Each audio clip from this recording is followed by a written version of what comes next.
Alright. We are back here again.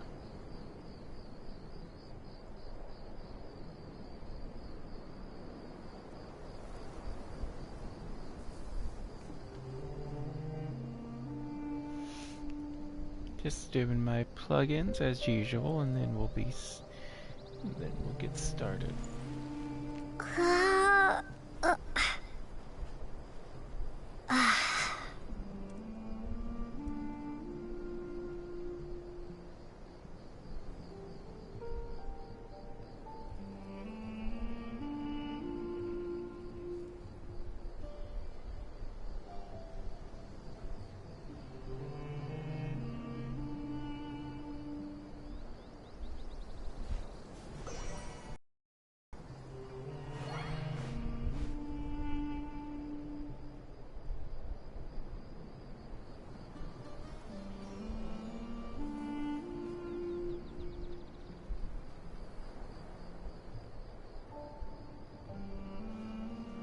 Alright, here we go.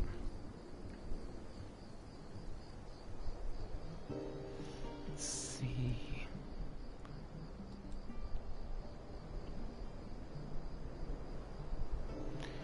Let's see, where are we? I have to...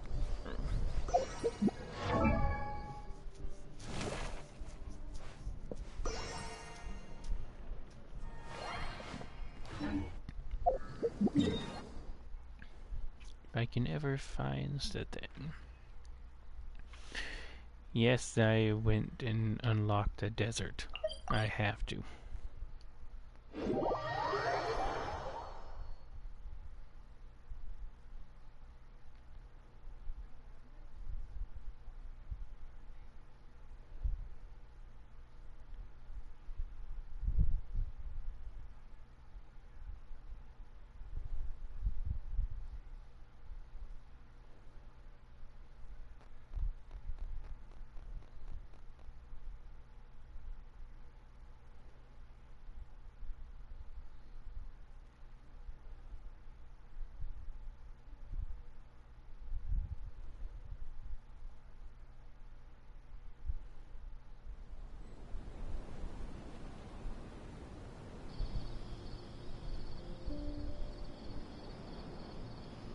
I think we can finally get done.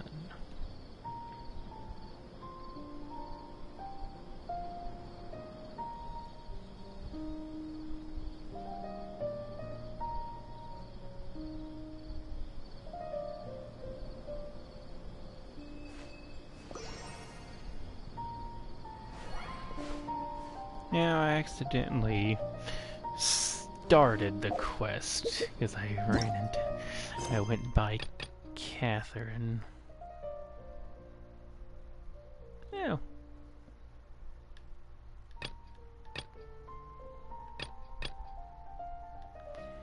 Right.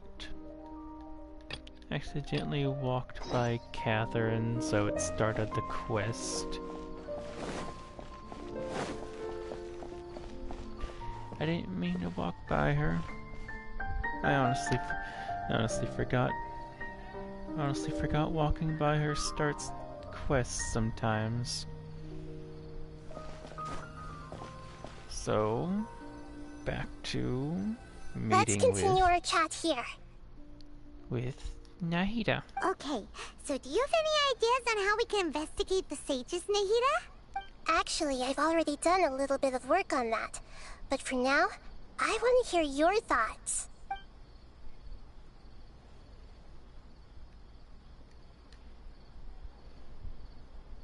I've already tried that, but all the key members of the Academia, even the core of 30 guards, intentionally avoid wearing their Akasha terminals. It seems that from the very beginning, they've been guarding against info leaks from the Akasha. Of course, it could also be because they're wary of me. Have you already caught the sage's attention? I do not like the sages. I'm guessing not yet, but distrusting me would make perfect sense if they've ever paid attention to the urban legends about me. In any Urban case, legends. I probably can't take over their minds directly. We're in the dark as of now. Since we still don't know anything about their goals, any rash move could tip them off and lead to terrible consequences. After all, every person in Sumeru City is one of their hostages. No way, that's too risky. You mean it'd be too easy to get caught? No, it's... Doing that would be ignoring the safety of my people for my own selfish goals. How is that any different from what the sages are doing?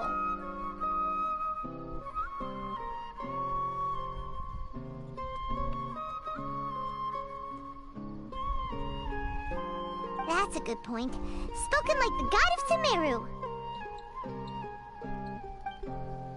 God of Sumeru. Are we really out of ideas?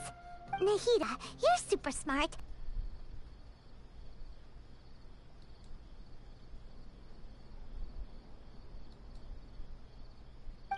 Okay, but aren't you the god of wisdom? You don't have to use that kind of gimmick to make us take your ideas seriously. Well, I've been thinking that if I can't directly possess the leaders, and if I can't get ordinary people involved, then I should find someone who's already involved, but hasn't decided to side with the sages. You're saying we should recruit a... That does It's sound spy like it could time. work. Hoo-hoo. Oh, before coming back, we met someone named Alhaitham. He seems like he acts alone, and he likes doing stuff behind the Academia's back. They probably aren't in cahoots. Actually, I already have someone in mind. Do you still remember that female scholar named Sataria? Sataria. Who remembers now? Isn't she the one who's always... We ran into her basically every time the Sub-Zero's festival repeated itself. You could even say we're old enemies by now. Ignore it. Ignore it. Ignore it. Ignore it.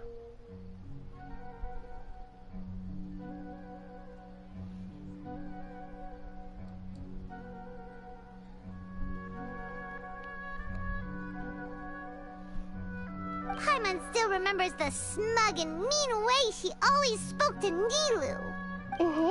Fairies. I've always liked observance of people, and Sataria has always stood out from the crowd.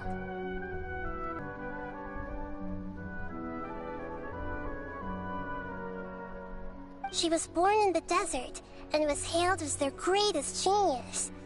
Her academic gifts allowed her special admission into the academia, and also gave her the opportunity to serve as the sage's assistant. Oh, Paimon didn't know she was from the desert. She must be pretty special then. Paimon feels like most of the desert dwellers around the city are working as mercenaries.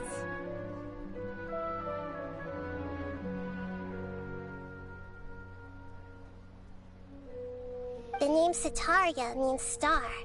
When she lived in the desert, she shone like the brightest star in the night sky. Later on, she was chosen by the sun. The star was given a place in the daytime sky to complement the sun's dazzling light.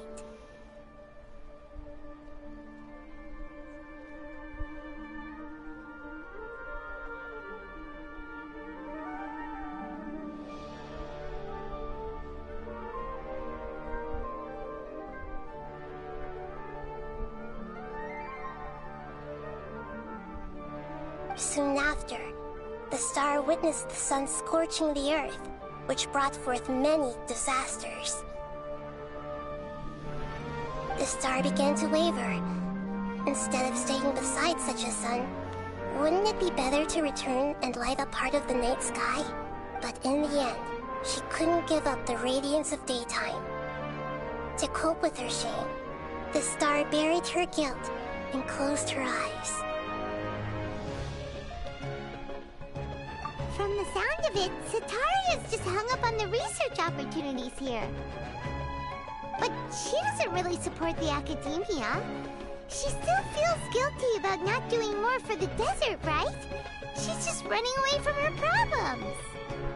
Indeed. When they are presented with complex moral issues, many people will simply plug their ears and go with the flow until the problem can't be fixed anymore. She's suppressing a lot of guilt, but before she realized it, she had already become the sage's accomplice. Right. We must somehow make her face her problems again. That way, not only can we get useful intel from her, but she can also use it as an opportunity to redeem herself. From my past observations, Sataria will take a day off from the academia every 10 days to do some shopping in the city.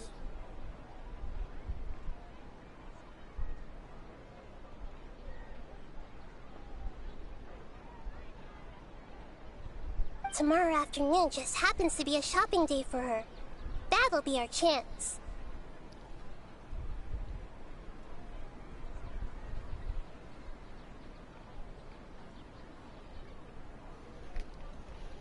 To prepare, let's go check out some of her favorite spots and have a quick chat with a few of the vendors there. How's it looking? Is it stable? Okay. Stable's what I need. Hello.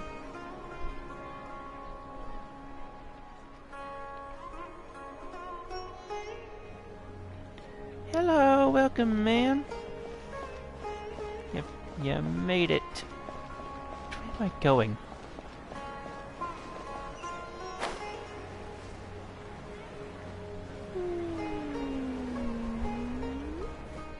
There we go.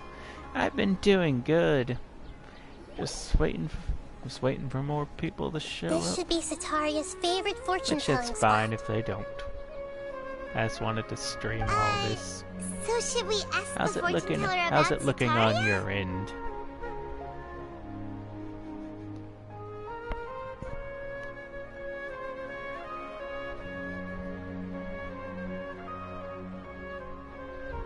No, I already have enough information on Sataria. The most important thing now is for you to pay attention to How's the the vendor's picture talking looking style on your and end? key characteristics. Talking style and key characteristics? Just follow with Yuna. That's nice. My poor lost lambs, have you become troubled over your fates? The divine voice of wisdom often echoes between mine ears. I've been wanting. If thou be blessed today by the gods, I may be able to show you the way. Might be the game, might be the stream too, but yeah, it does get blurry. Huh? Really? Nahida, you've been whispering things to her? Shh! My friend here has some doubts regarding her future. I've been waiting Can to meet we this get a fortune person. reading for her?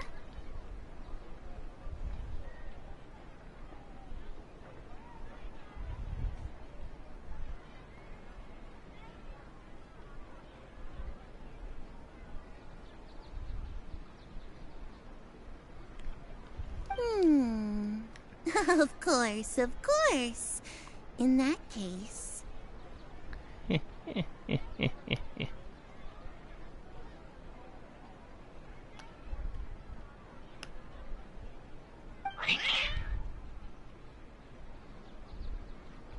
Yeah, it just does that. It would seem that Harut and Marut are quite wary of you. Perhaps, at some time in the past, you have somehow offended the gods. I have been very respectful to all of them since I got here. Only mocking the god of Animo, questioning the lord of Geo's financial savviness, and brawling with the god of Electro.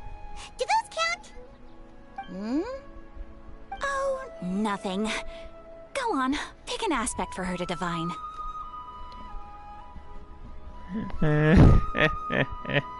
Love prospects? No problem at all.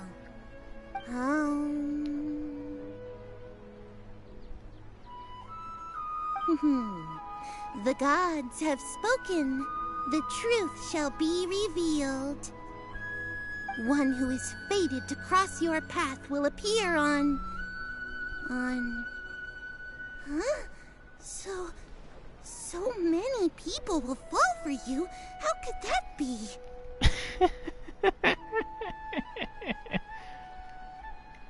Harut, Marut, did you two spoil my divination? I've never read a fortune so absurd. Actually, Paimon thinks this is probably the most accurate fortune-telling you've ever done. I admit that the orientation of today's celestial matrix is, suboptimal. Is that so? Well, that can't be helped. If you were to bring some food offerings for Harut and Marut on your next visit, perhaps they could help you reverse the wheels of fate.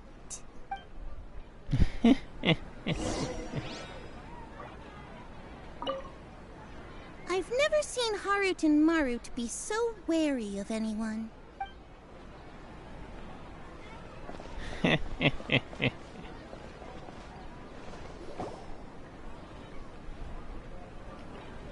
Oh boy. Is this another one of Sataria's favorite stalls? Yep. It belongs to a king. His father helped Sataria a lot when she first moved to Samari City, so she still comes by whenever she has time.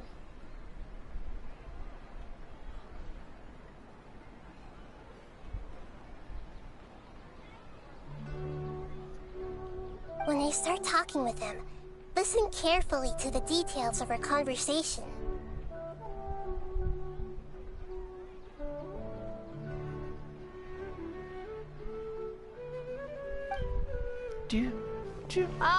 Dear customers, would you like to look at some pottery?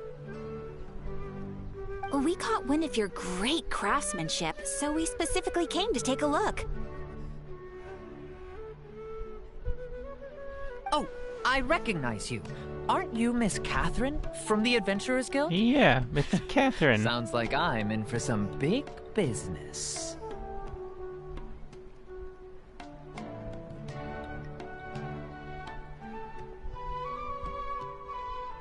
Speaking of, where did you learn I this have trade? barely spent any money on this game.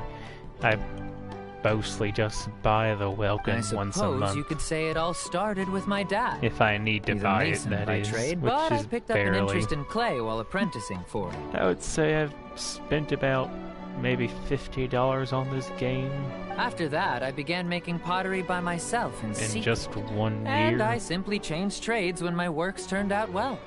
Oh Although it's a boy, I pity know how to that I'm no hold longer back. making much use of the knowledge provided to me by the Akasha. I'm You're even skipping this. I'm even skipping this patch. So is your father still working as a mason? How can you have you've spent that much? Oh, I hope no, you not got who you anymore. wanted. A few years back, he fell from a roof and broke his leg. Since he had already saved enough Mora over all these years, he's just enjoying the retired life in Port Ormos nowadays. I see. We wish him peace and happiness in his retirement. I'll have someone in charge of logistics at the guild come by another day for some goods. We'll leave you to it. Take care now. No problem. I Rest just- easy. All our I goods are just sure get to meet your who I every need. want. I just get what I want I just get what I can if I can get it. That's why I have so many. That's why I don't have a lot of 5 stars. That's pretty much. That's all my 5 stars right there. All for basically all free to play.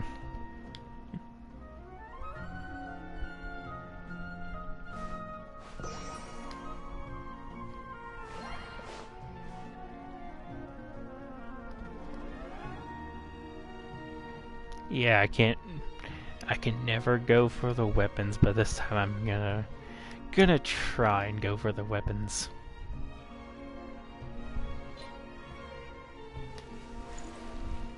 Yeah, it's I just got him, so believe me, I had none. I had none for a long time. Klee was my only 5-star until Kokomi's banner came out.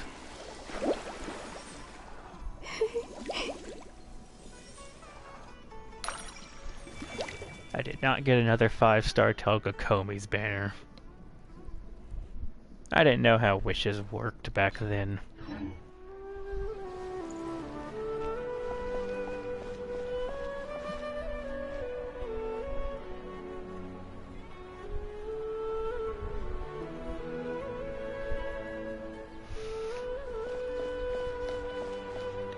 Oh boy, oh boy.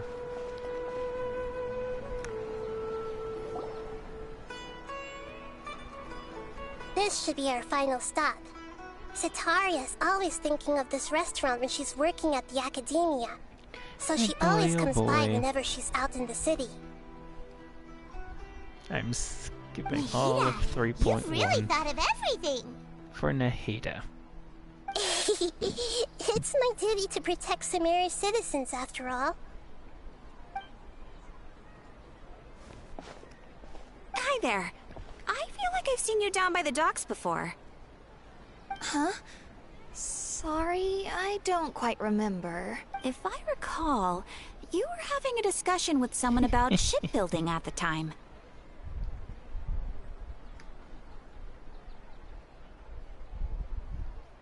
Ah, that's right! I've always been really interested in feats of marine engineering. After all, I grew up in Liyue Harbor and spent my entire childhood staring at the ships going in and out of the port. I came to Sumeru to study, but failed to make it into the academia due to my lack of talent. That's nothing special. But I'm still discussing all kinds of problems with different scholars. And I'm continuing to study and perform research from the restaurant's basement. I'm sure I'll get to the academia after their next round of exams. What an admirable spirit for learning. Amazing. Sure. But you'll find hardworking people wherever you go. So this restaurant has a basement as well? Huh. First I've heard of it. That's right. It's not usually open to patrons. Most of the time, employees use it for breaks or to hold private events. I see. Guess that makes sense.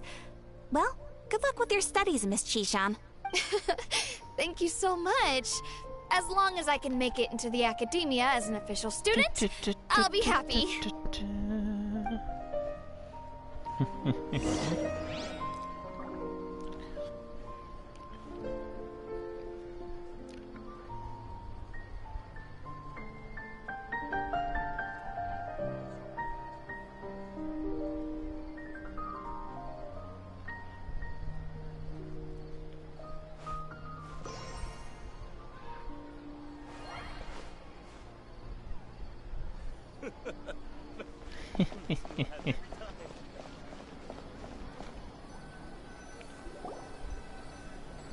So, was that everybody? Sounds like everybody. 3 familiar faces should be enough for Cetaria. What's the point of all the information we've collected? Nahida, you still haven't told us how you're planning to make Cetaria face her problems. Cetaria is already used to avoiding her problems, so we must find a way to break through her usual sensibilities. I remember that you mentioned that the Eremites in Port Ormos are all making a fuss about the upcoming resurrection of the Scarlet King. Although it's all just a boatload of nonsense, the fate of her homeland may turn out to be Cetaria's soft spot. Oh, Paimon gets it now! You want to take advantage of the guilt Cetaria feels about her homeland. Although she knows she should return home to help the people of the desert, all she's done is conspire with the sages. So how do we set that up? Well, the Scarlet King is long gone, And Sitaria is also too smart to fall for any simple tricks. If we simply engaged her under the guise of the Scarlet King's believers, she would definitely be wary of us, and we may not get anywhere.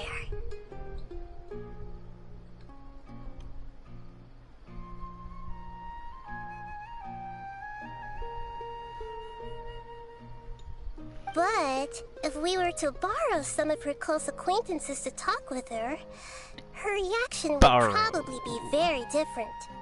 So, you mean you're going to possess those people we just talked to? Yep. Possess them through the Akasha. Imply that they've already converted to the faith of the Scarlet King. And then convey our made-up will of the Scarlet King. As long as everything goes smoothly, we'll get through to Sitaria for sure. She'll never guess that we had anything to do with it. Ah, so that's how you're going to use all the info we collected on these people. It's so that you won't slip up and break form. Possessing them will only work if you can manage to pass off as them. Exactly. So, best of luck with impersonating them. Huh? Best of luck? But we don't know how to possess anyone. That's no problem at all. I'll just share all their senses with you once I've possessed them. As long as you're also wearing an Akasha terminal, the effect will basically be as if you've possessed them yourself. Huh. That is pretty convenient. But why does she have to do this? Can't you do it yourself?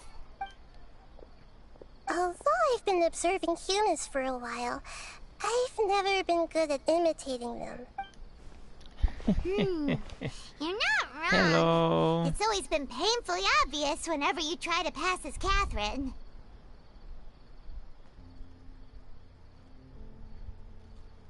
If it was at all possible, Hello, new viewers. I I've would seen have you preferred to pop leave in. these people alone. But seeing how things are now, I probably should just accept it and push on.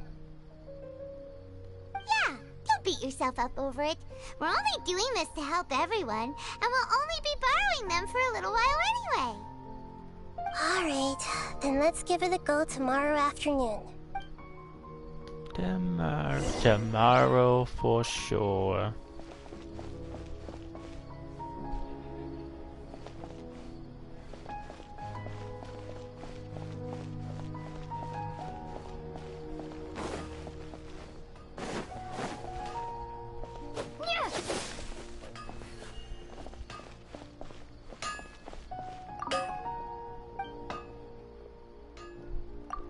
Sure. Nothing. Okay. Time to speed it up.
Okay.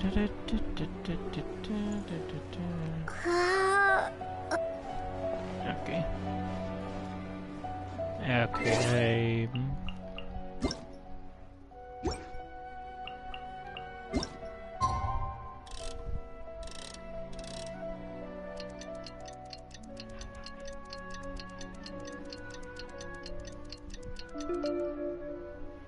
There we go.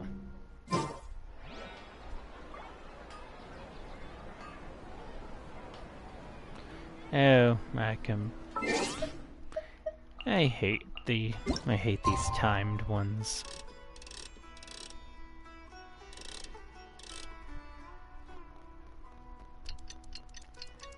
There we go.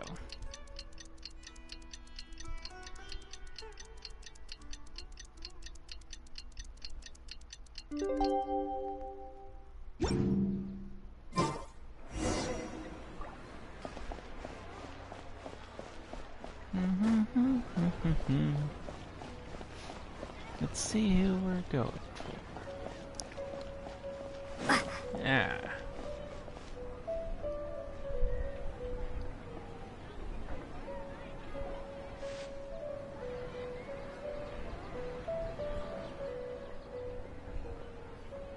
Oh, here she comes. Satori is here. Let's quietly follow her.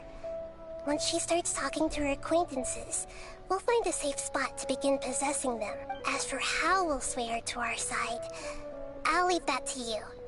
I trust you'll know what to say. Paimon's starting to feel kinda nervous. Okay, let's go. Looks like they've already started talking. Let's find a hiding spot and get started. Just hide the body in the bushes.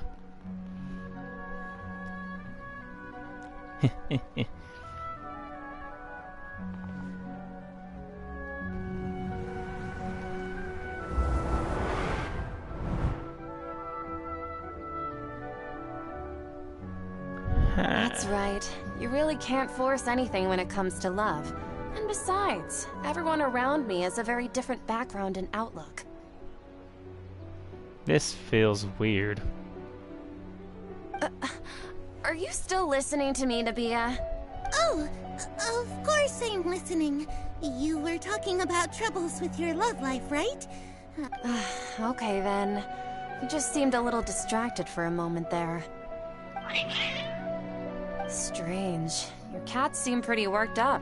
Is something wrong? I always thought they were quiet, happy kitties. Oh, what are their names again? Ah, that's right. They are just little darlings, aren't they? Harut and Marut. So, which fortune do you This want me to read basically for you counts as the today? traveler You speaking. must have come for another echo of the divine voice of wisdom. I'd like to get another reading on my love prospects, but to be perfectly honest with you, I feel like I've been a real mess recently. A mess? Well, could you do a reading on how long it'll take me to finish my current project at work? I really just want to get it over with. I hear you. No problem at all. The gods will reveal the truth.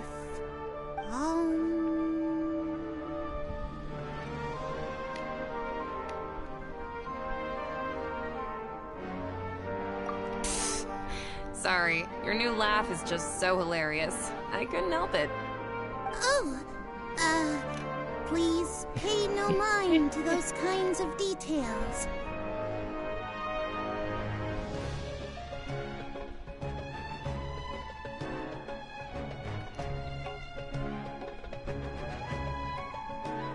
The gods are asking, Sitaria, why haven't you gone home? Why haven't I gone home?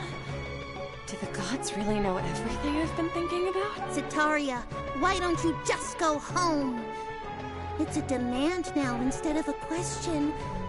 The gods seem to be truly upset. I'm sorry. I know I failed the gods. Please pass on my most sincere apologies and ask for their divine forgiveness. And, if I may ask, Nabia, Is there a specific god who's speaking to you right now?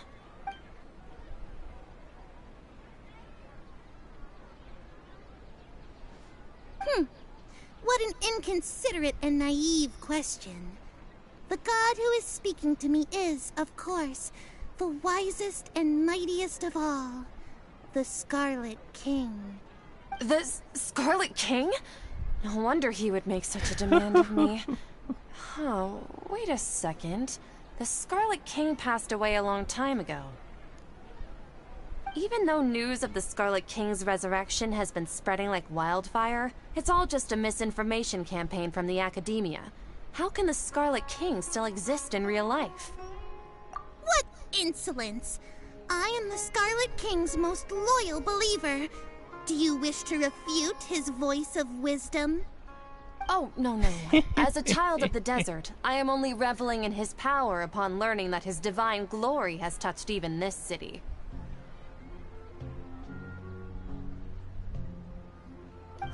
I will think very carefully about his demand of me.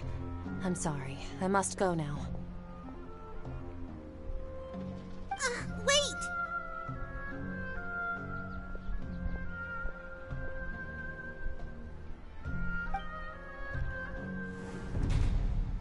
Oh, they're gone.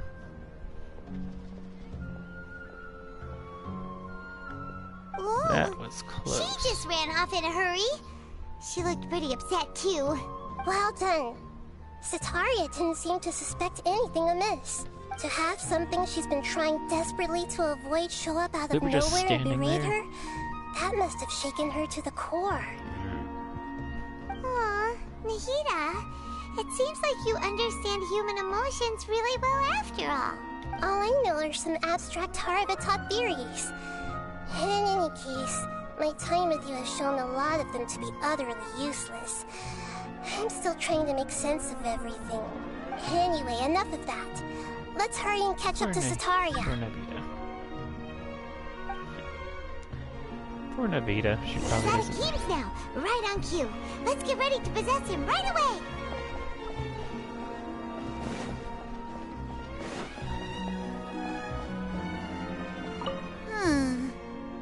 What's gotten into Harut and Marut? They seem terrified of me all of a sudden.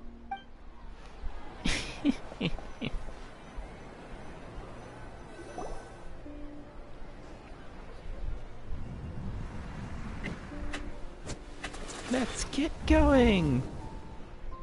Ah. It's okay. I just got caught up in something. Oh, actually, didn't you ask me to help you look for work? What kind of work were you looking for again? Dang it. Gardening? But don't you hate everything to do with plants? I still remember getting mad at you for secretly throwing away the bonsai that I gave you as a present. You see, a friend told me that the secret to self-improvement is to work on things you're not so good at. Fair enough. I didn't think that was something you would consider. Speaking of, how's he doing? Is he feeling any better?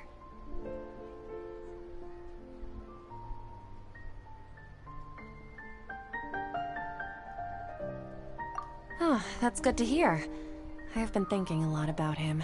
If I could get some more time off, I'd love to pay him a visit. Actually, while we're talking about him, is he still living in Port Ormos? Yeah, he's been retired there for a while. If you could find the time, please write him a letter. Please pass on that recently, faith in the Scarlet King has taken root in Port Ormos and has begun to spread across Sumeru. He has a quick temper and has always been a devout follower of the Dendro Archon. I don't want him to get into a fight with those Scarlet King believers because of a difference in beliefs.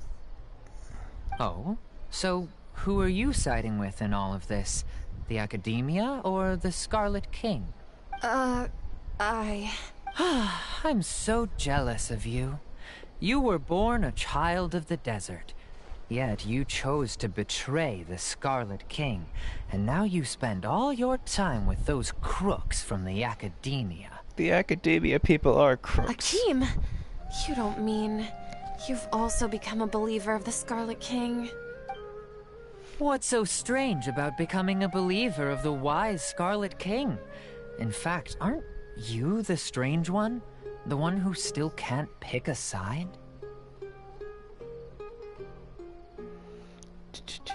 Can't pick a side? Me?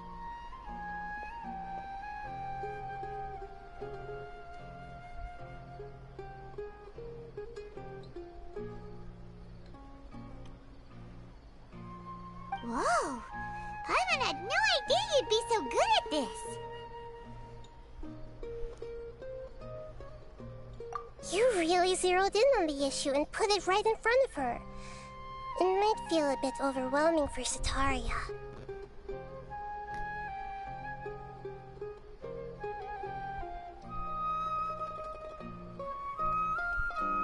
But once everything is over, I'll be sure to pay her a visit to her mind and explain everything.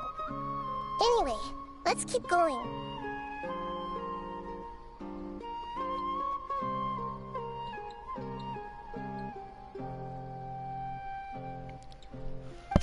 One more person to inhabit. Thanks for the... Sataria's already started talking with Shishan.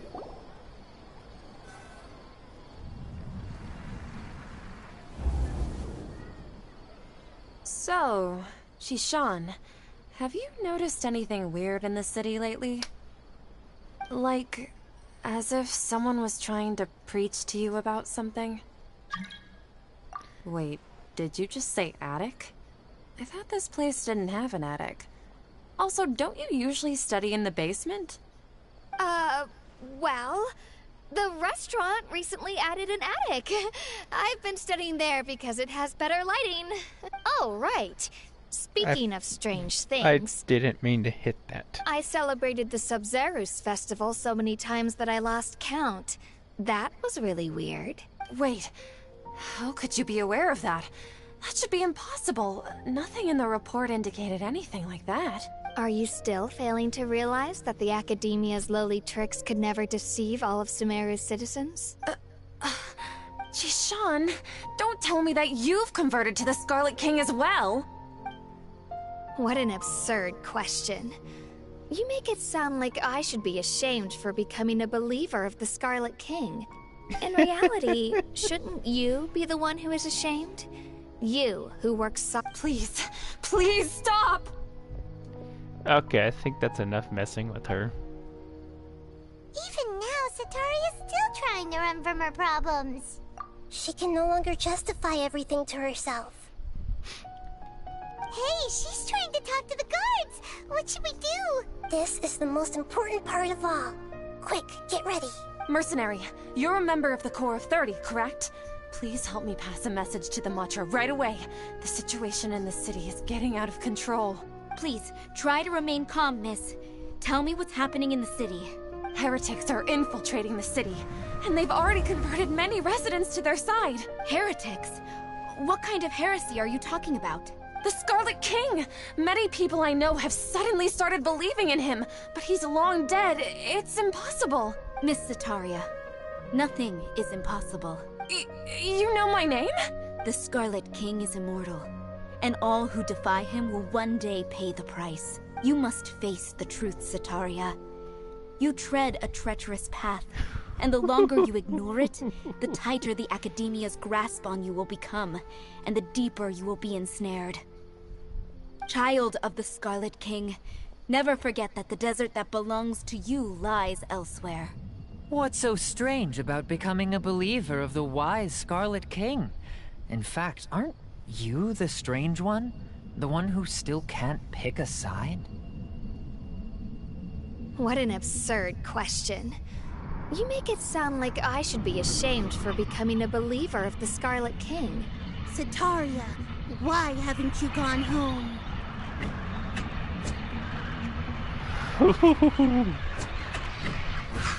That gave me some chills.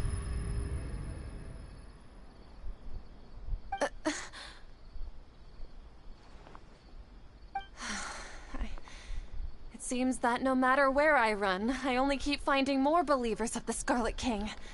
I have to say, this is a familiar feeling.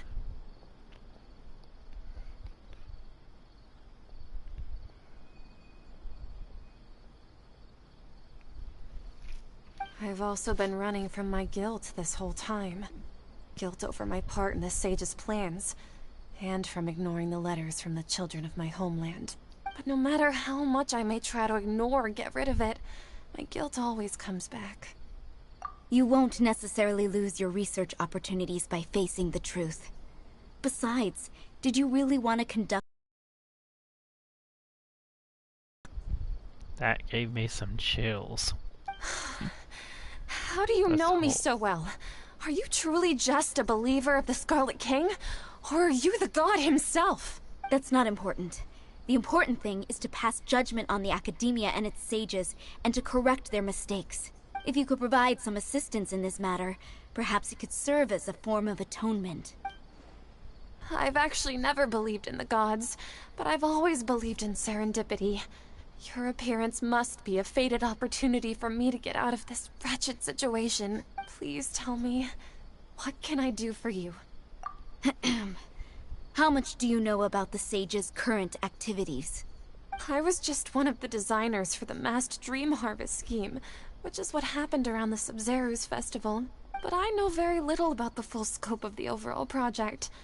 I'd assume that only staff with the highest clearance would have access to those confidential documents. Ooh.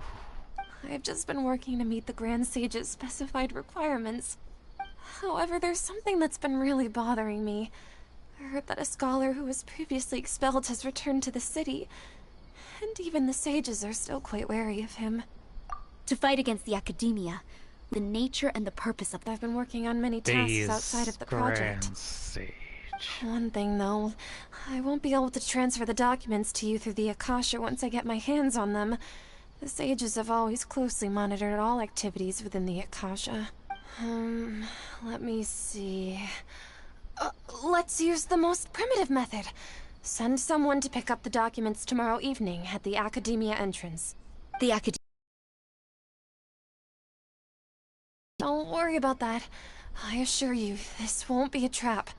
I'm only suggesting this location because it'll draw more scrutiny for me to leave the Academia again. It'll be safest for me to distract the guards long enough to hand you the documents.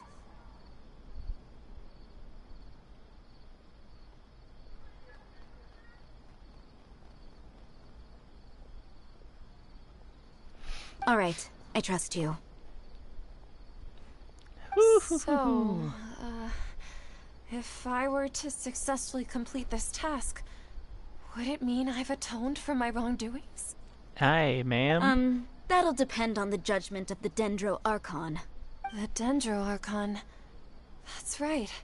Her people are the ones we have endangered. As the god of wisdom, she's also the one responsible for judging and guiding the scholars. Maybe it's time for me to find a god to believe in. Just as Nahida predicted, we've managed to bring Sataria to our side! The Traveler's execution was ingenious. She's the one who deserves all the praise. Well, now that we've made plans to meet again tomorrow evening, all we can do is pray for Sataria's mission to go off without a hitch. Pray? But if we're going to pray to the gods, aren't we just praying to you, God of wisdom and guardian of the scholars? Until the following night.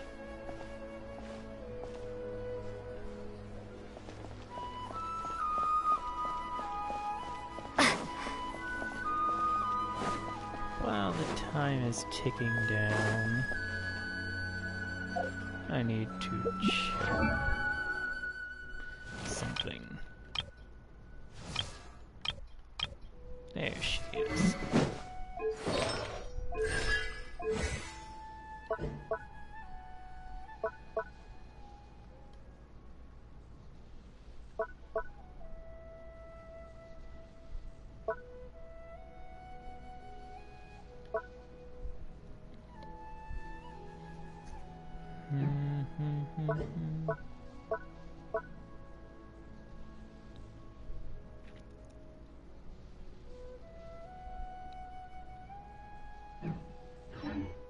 Doesn't say nothing, but I know hers.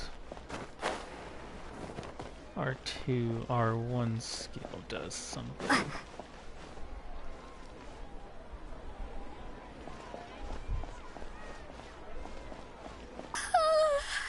I seem to have dozed off just now. Maybe I studied way too late last. Can I help you with anything? Nah, you're fine. Just rest up. Whoa. What happened just now? Wasn't I talking with Sitaria? Where'd she go?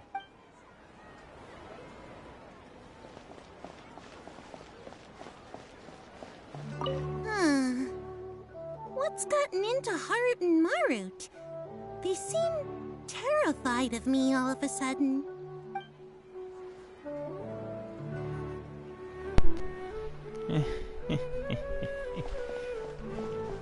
Terrified, terrified, terrified.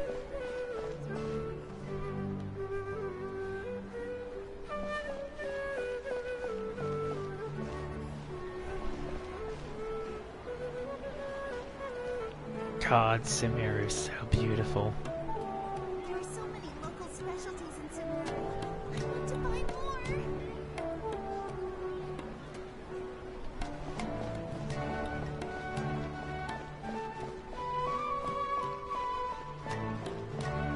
Treasure Street.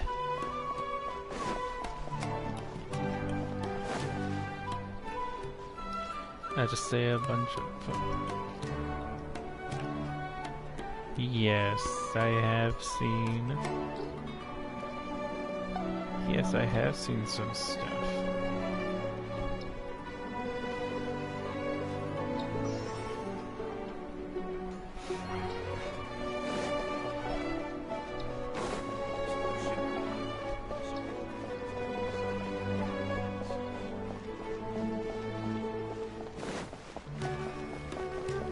Didn't show up this time.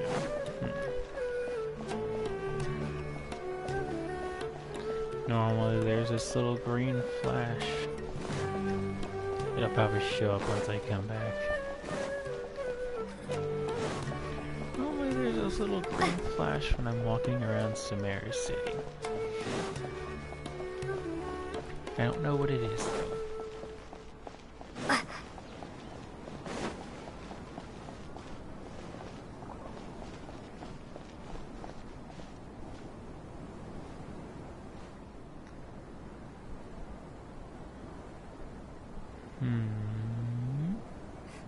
Your theory is just putting the cart before the horse. Your perspective is just tunnel visioning.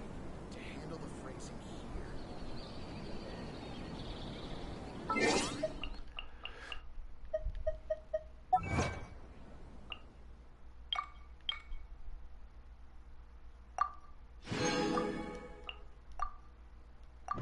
Easy 5 gems.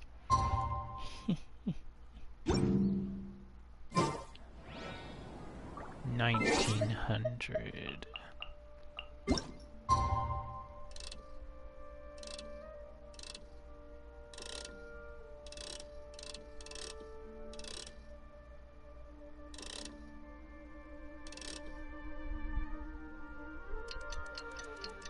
$1914.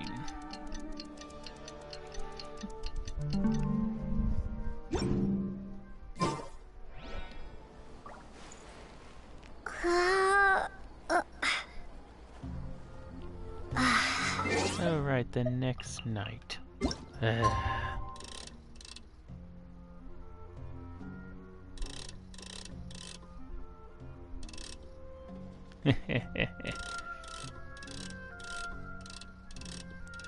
Woo!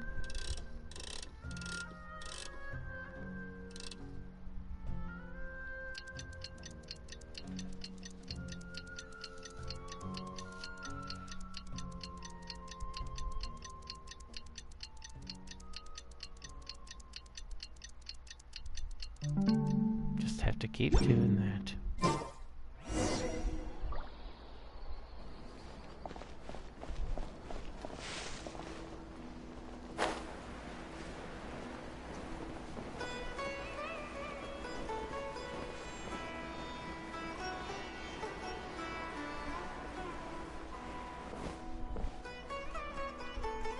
cat.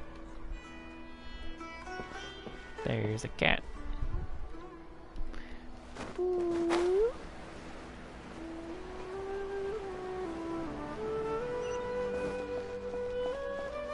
Catherine! Catherine, we're here! Oh, you are the other Catherine, right? That's right. I suppose I'm the other Catherine in your mind. Shh! We're on a secret mission tonight, so we need to protect Catherine's identity. Yep, Paimon's right. We cannot fully rule out the chance that the meetup tonight is just a trap. If something were to happen, my existence may be the only trump card we'll be able to play.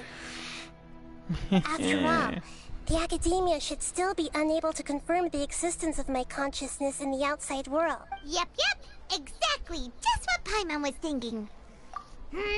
I don't believe you, Enough Paimon. about that. Let's just make sure to be on our guard. And you haven't been acting you haven't been acting Off? the same. What do you feel is off? It's the middle of the night. Of course it's quiet. You've You're been not getting acting a little paranoid, are strange you? yourself, Paimon. No, I think she's right. It really is a lot quieter than usual. Oh boy. I think I know what's coming If you next. look around, there seems to be fewer people on the streets. I'm not sure if this is the case for the entire city, though. Huh. Maybe it's just a coincidence. Maybe Sataria figured out a way to not only distract the guards, but also to get everyone to go to sleep early, just so we can exchange the documents in peace. I also can't quite figure out why things feel a little off.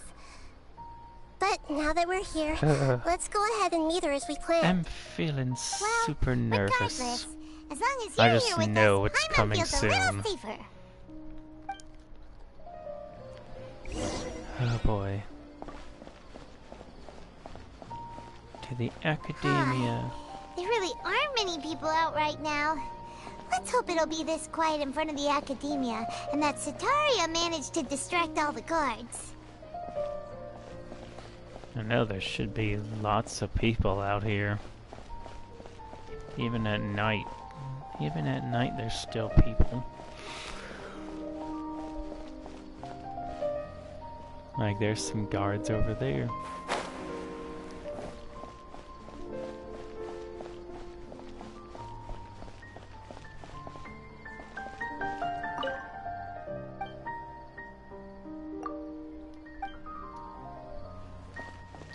Besides the ones baked into the model of the city.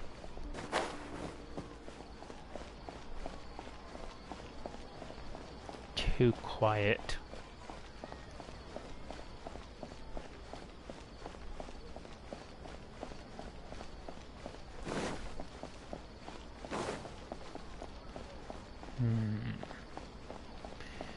Oh boy, this is freaky.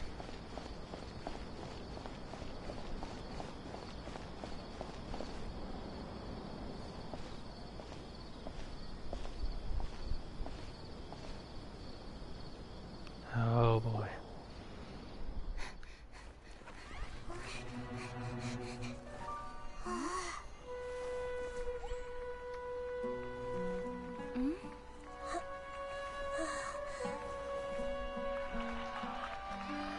What are all these people doing here at this hour of the night? Ah, the triumphant hero returns at last. And to a rather spectacular welcome, even if I do say so myself. You're the outcast, expelled from the Academia. Indeed I am. Although these days they tend to call me the Doctor. He's number 2? If you're looking for your researcher friend, she has already been taken into confinement. With some basic caution, she could have discovered the listening device on her person. Clearly, she lacks the degree of rigor expected of a true scholar. He's number 2? The people of Samir City. What have you done to them? I simply made some minor adjustments to their Akasha terminals. Now they can deposit information directly into the subconscious. As you can see, all these lovely people now believe this traveler is a hero who has just saved the world. My experiment is a success. And now it seems they can no longer hold back their sheer adoration. No, what should we do? These are all just regular people. Leave now. You need to get out of here. But that guy's a Fatui Harbinger. We can't just leave you here. Nor can I abandon the people of Sumeru.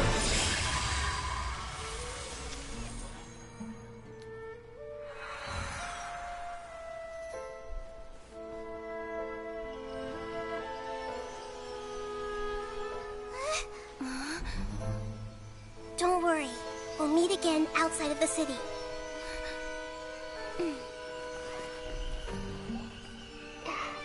I see.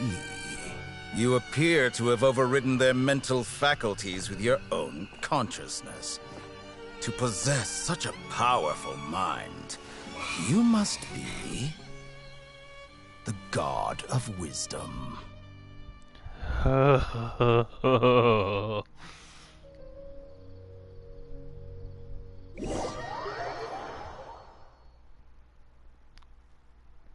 Oh, God.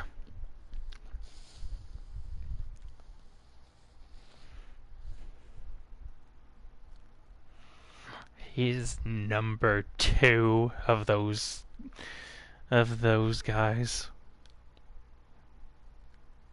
We're really jumping around.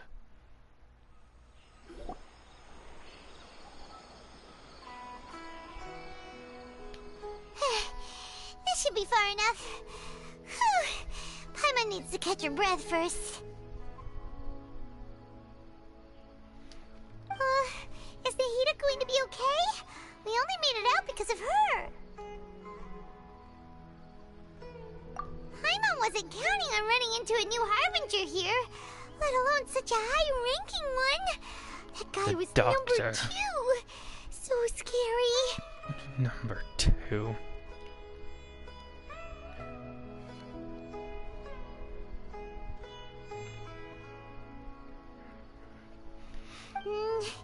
He called himself the Doctor. Remember, Tainari told us about him.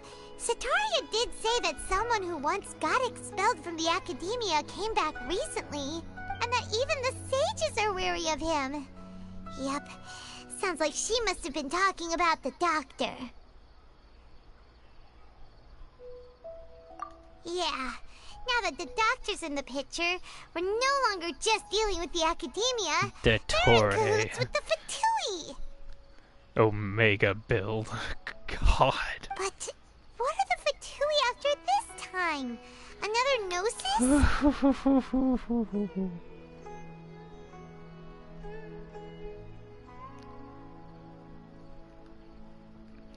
Smash for the first time. I don't know what I expected, but I couldn't even beat.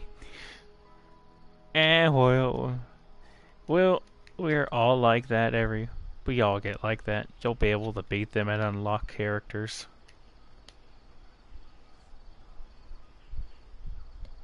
Yeah, things would be a lot easier with Nahida's help.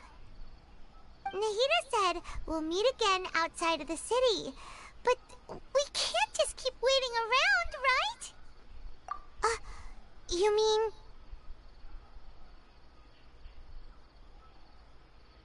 Oh, right!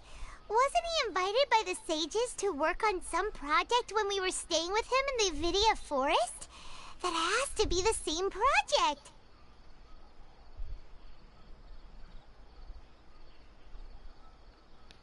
Even though he turned it down at the time, he might still know something.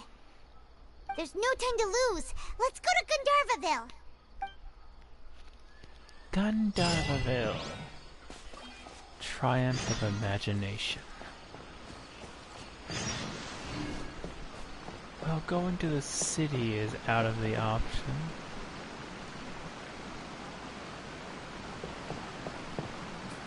Going back to the city is out of the option now that that guy's in there. We really jump around with these harbingers. We meet Child the 11th. First we meet La Signora, the 8th. Then we battle Child the 11th. Meet the 6th. Battle Signora. And now we're meeting the 2nd. And I'm pretty sure soon we'll be meeting our Skara friend pretty soon.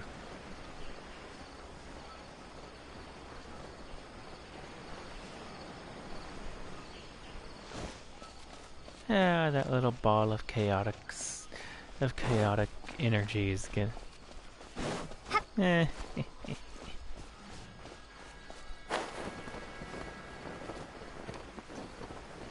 Wait, what did I say earlier? Yeah. Chaotic energy and sorrow. Hey.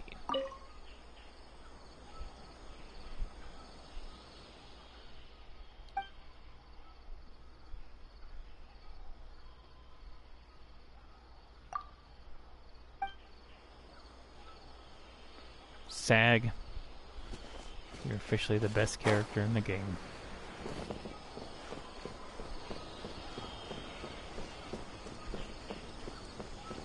Oops, I went right past him, didn't I?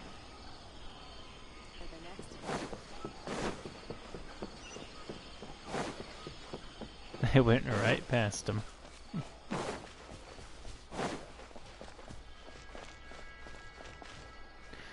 Tiganari. Hold it right there! A blonde-haired traveler and a floating fairy. We've got you, all right. Take a look around. You've fallen right into our trap. Are you mercenaries from the Corps of 30? Did you come here to arrest us? Corps of 30? We're nothing like those government lapdogs who don't even get scraps for their work.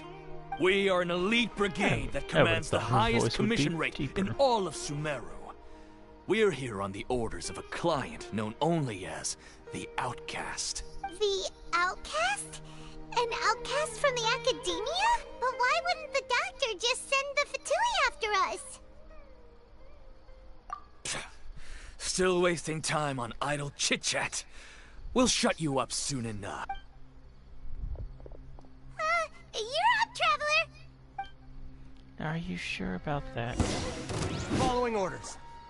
Scatter! Take that! Germinate! Let's dance. Take that! Oh, they're level 90. Something's level 90 for once.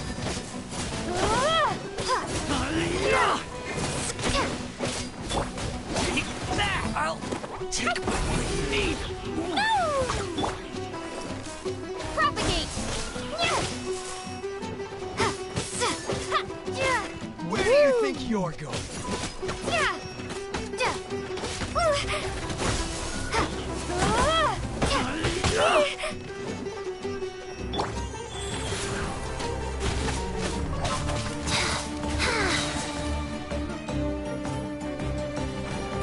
Opening box of Adepti tricks.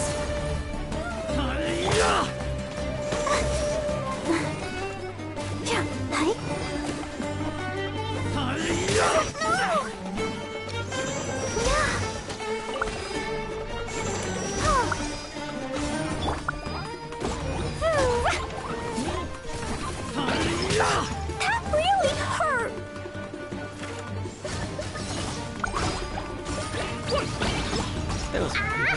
Those aren't even her crit numbers.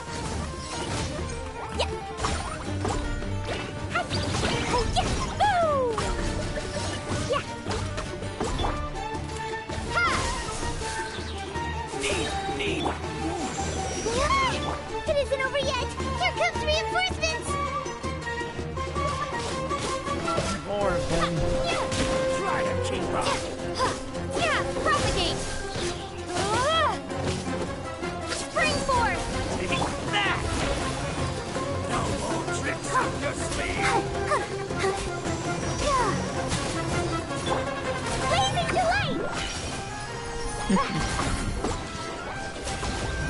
God, I love that damage.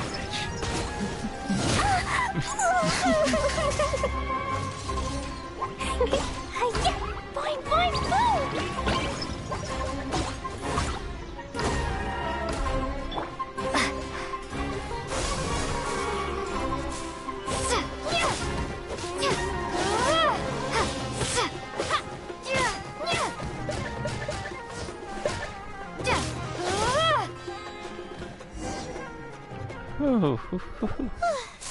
That was pretty rough. Is that what elite mercenaries are like? Yeah. Looks like we'll have to keep our guards up. We've had tougher. But this doctor guy seems like a pretty tough opponent. He knew exactly where to set up an ambush. Did he predict that we would try to find Tighnari? Going up against smart people is tough. Anyway, let's keep going.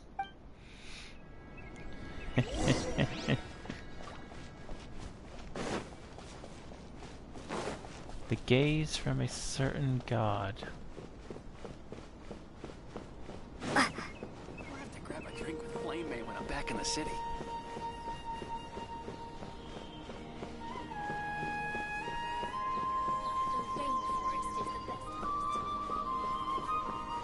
Tighnari. I say the G. You'll mostly hear me switch back and forth. Hey, there's Kale. Oh, it's the Traveler and Paimon. What are you two doing back here?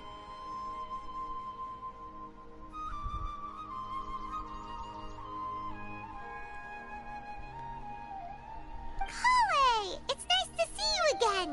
Are you doing all right? So I say Tighnari. To be honest, I'm not doing too well.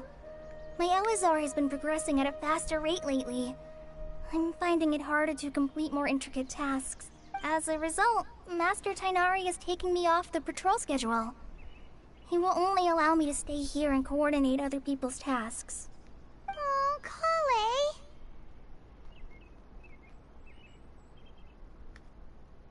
Speaking of Tighnari, did he go off on patrol? We're here to talk to him. Oh, Master Tighnari? You just left the Avidia Forest a little while ago. He was headed to Party's DI. Huh? He left?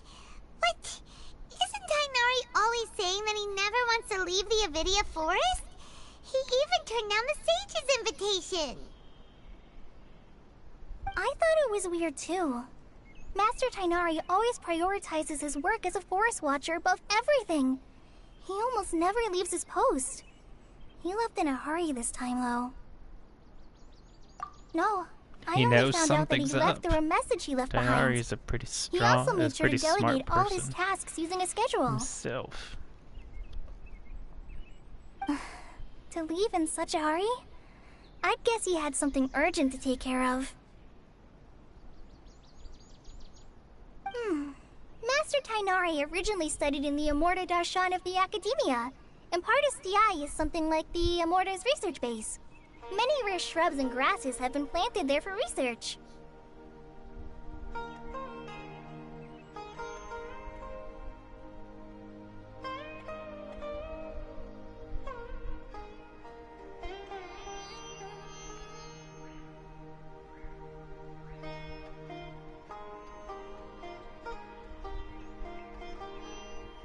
I know that before he became a forest watcher, Master Tighnari once spent a long time conducting research at Party's DI. A research base, huh? Gotta wonder what kind of research Tighnari just decided to work on all of a sudden. Oh, we don't have a lot of time, so let's go look for him at Party's DI.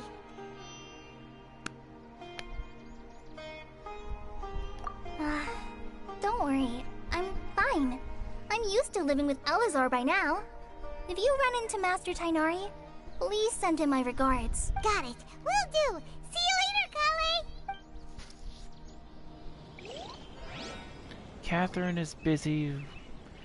Oh God, really?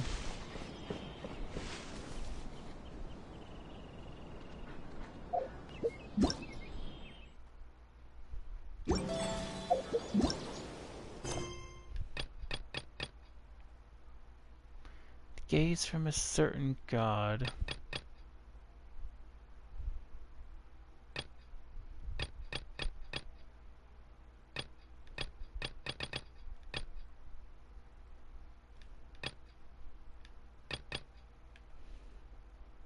It's the start of...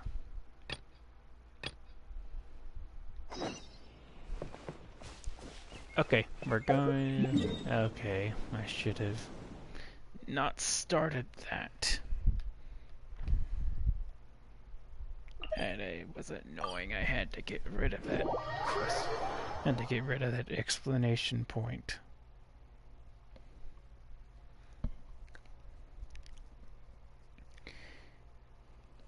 So a small little detour. This is so annoying when this happens.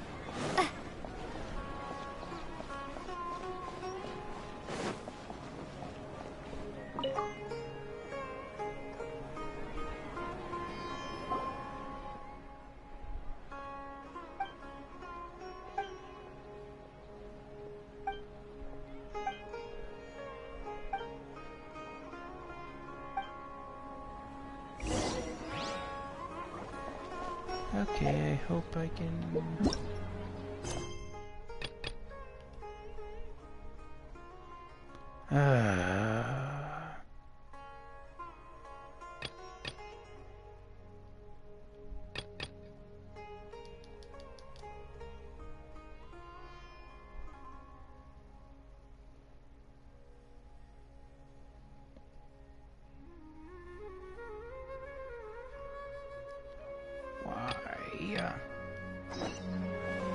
Okay. Guess we're gonna have a small detour. Traveler, you've come at a good time. Wait, this sounds like another commission. It is as you say. The commission this time around is of high importance. It pertains to the safety of the Avidia Forest's inhabitants. Huh? What happened? Not long ago, we received word that a section of the Avidia Forest seems to have become contaminated. Contaminated? You mean a new withering zone? I don't know about the specifics, but I hear that strange so things are happening to hard. people who cross through that region. I wish they need to fix stuff The like Avidia that. Forest inhabitants won't leave their homes so easily. If we And allow so this I contaminated region I to could expand, start the I consequences start could be the Archon unimaginable. quest, then this one gets in the middle of the That's way. why I want to ask you to investigate the situation. Even if all you can do is stop the contamination from spreading, that will still save many people. This is forest business. Maybe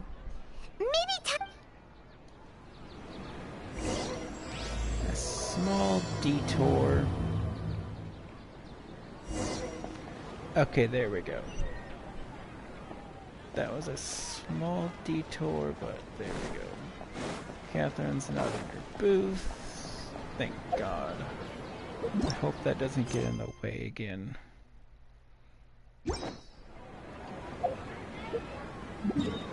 So we're heading to the desert. Yeah, I'm kidding.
Ah, finally this place.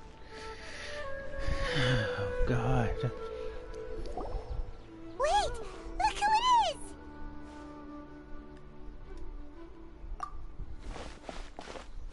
Thank goodness you're okay. We were so worried about you. Hey! This was supposed to be a touching reunion, but you're ruining the moment! I am worried, Paimon. Actually, it's very smart of the Traveler to be wary of me right now. After all, the Doctor has shown that his technology can apparently even control human minds. Plus, it's not like you could have known what happened after we split up and I was facing the Doctor by myself. Even a pool of stagnant water after a torrential storm can occasionally pass as a patch of sky. Paimon feels like only the real Nahida could come up with such an obscure analogy. Huh? But I wasn't trying to win your trust or anything. All I wanted was to clarify God, my point. I can't. Man, I can't wait to pull for her. Well, we understand that point now. I keep Please, saying Nahida, it. tell us more about what happened. Are those poor people all right? When you left, I was still in the middle of restoring everyone's minds. Thankfully, when the Doctor mentioned depositing information into the subconscious, he didn't mean engraving information into their minds. Instead, he did something closer to creating hallucinations. That was still within my power to fix. Luckily, I managed to finish my restorations and mind jump away from him just as he was about to capture me. Whew. What a relief. The Doctor sure pulled out some hidden cards, but good thing we had Nahida with us.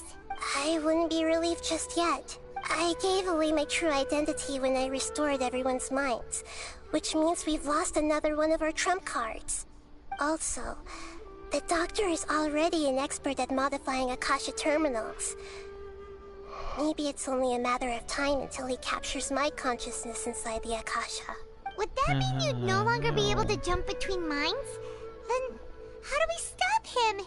He's still at the Academia, so it's possible he already started messing with the... Ugh. It feels like he's toying with us. What a nasty piece of That's work. what Dr. A does. Plus, the Doctor's Vittori combat does. ability alone is apparently enough to make him worthy of being number 2 of the Fatui. We shouldn't give up hope just yet. I do not Let's try want to to find fight another him. way to attack this problem. Actually, Nahida, I hope how we did really you know we never were do. trying to get to Party Stei? Have you been waiting for us? Yes, I have. I can see the Traveler's elemental energy, so I deduced your destination by looking at the direction you were moving in. You didn't come here for sightseeing, right? Did you find any leads? We're looking for a scholar we know. His name is Tainari, and the sages once tried to reach out to him. Why don't you come inside with us and see what we can find? Okay, let's just hope we won't get him into trouble.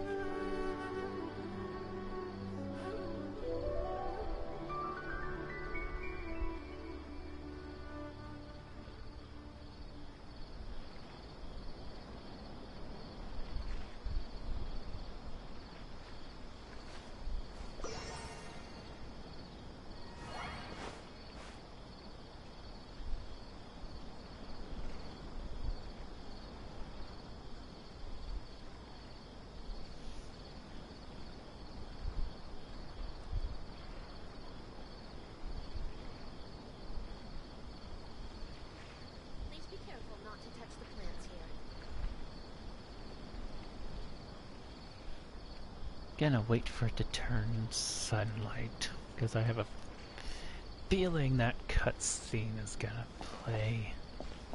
That was in the morning, so...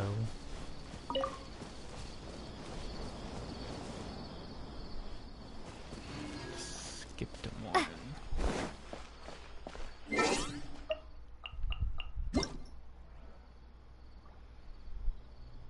So laggy. Hello, desert. I didn't think it would get serious like this.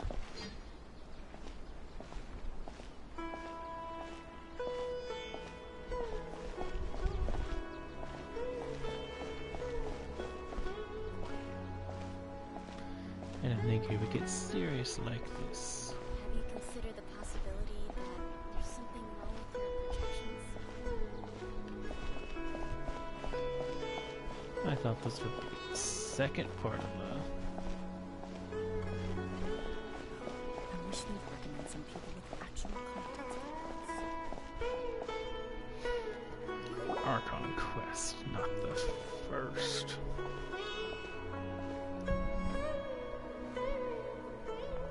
Traveler? It is you!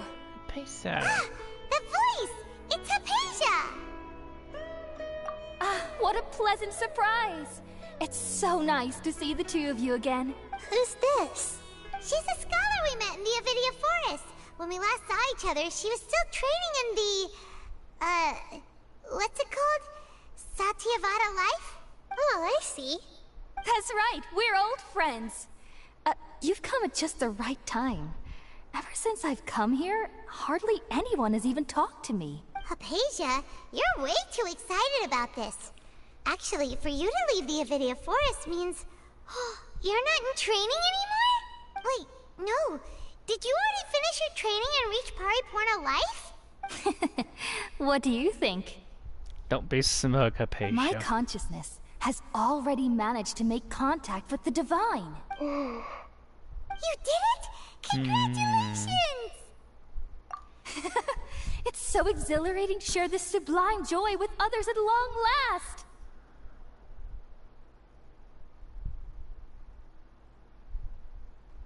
When my consciousness made contact with the gods, what a supreme and unparalleled experience that was!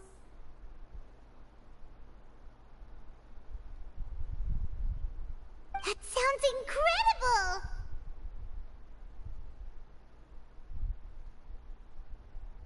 Oh, all right. Actually, please wait. I haven't forgotten my promise to you.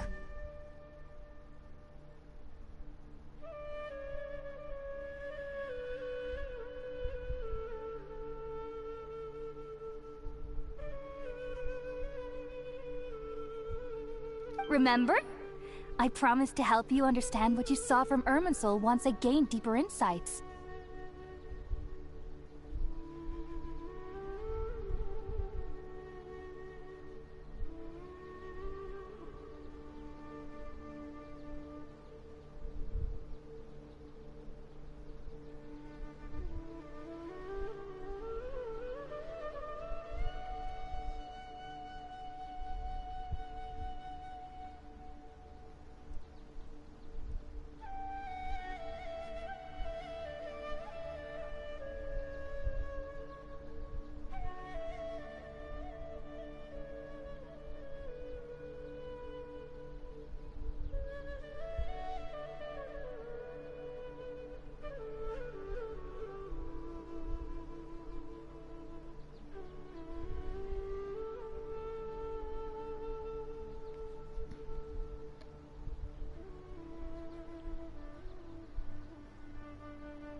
My current self has not only gained true insight, but I can even help you establish a direct connection to the consciousness of the divine. I think we're good on that. You can do that? I've never heard of anything like that, but if you want to give it a try, I'll do my best to protect your consciousness during the process. Hold on. I brought some spirit borneal with me. This is still a crucial part of the ceremony. We're using that incense again? All right now. Hold my hand. I'll help you establish a pathway to connect your consciousness. Okay. Ready?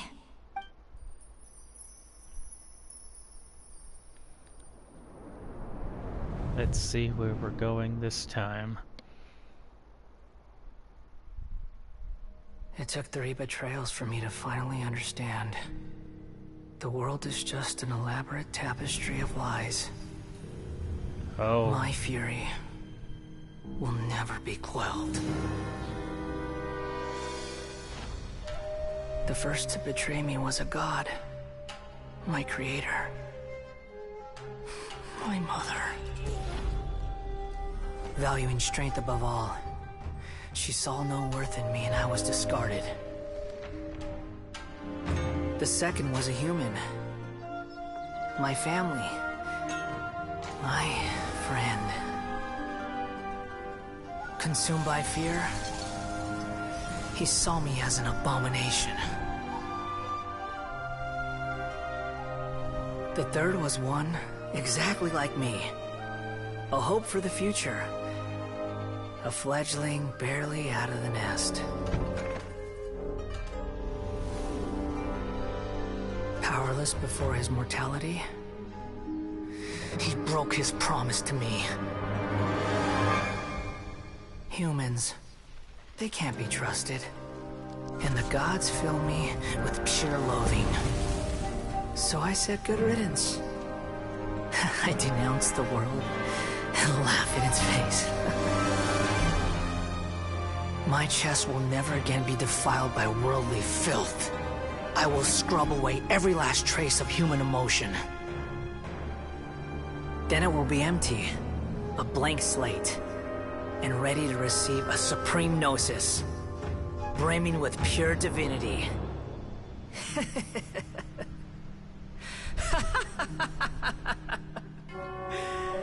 There is no need to fear.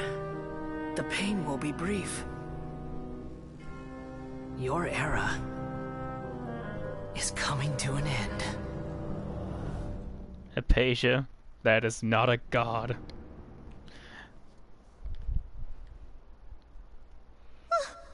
What was that? Did we actually just see the Balladeer's memories?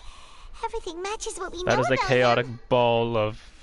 That is a chaotic ball. But how is he connected to the divine consciousness that Hypatia was talking about? You saw it, right? You felt it, right? Such a majestic god! Such a noble will! Such sublime emotion! Alas, shame. If only that which beats within my chest wasn't a That is filthy not a god, mortal Hypatia. heart. Do you understand now? I'm afraid this is no periporno life, but rather... Ah! You! Why are you so mean to me? Why is everyone hiding from me? Oh no. I found divine wisdom. Shouldn't I receive praise and honor? Haven't I uncovered that light in the darkness? Hypatia? That's how I always thought everything should be. Wait, have I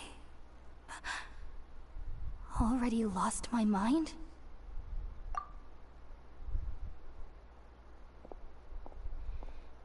Oh boy.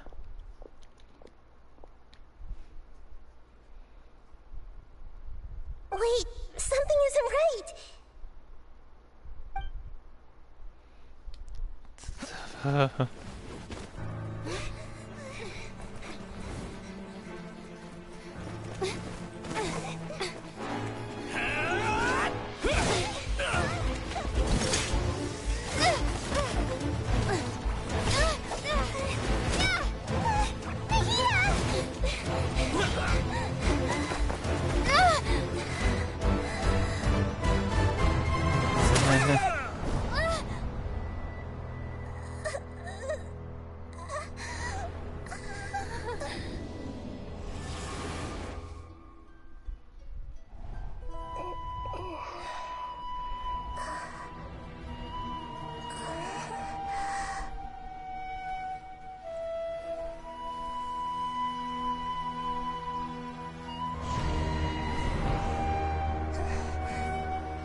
Great Lord Rukadevata.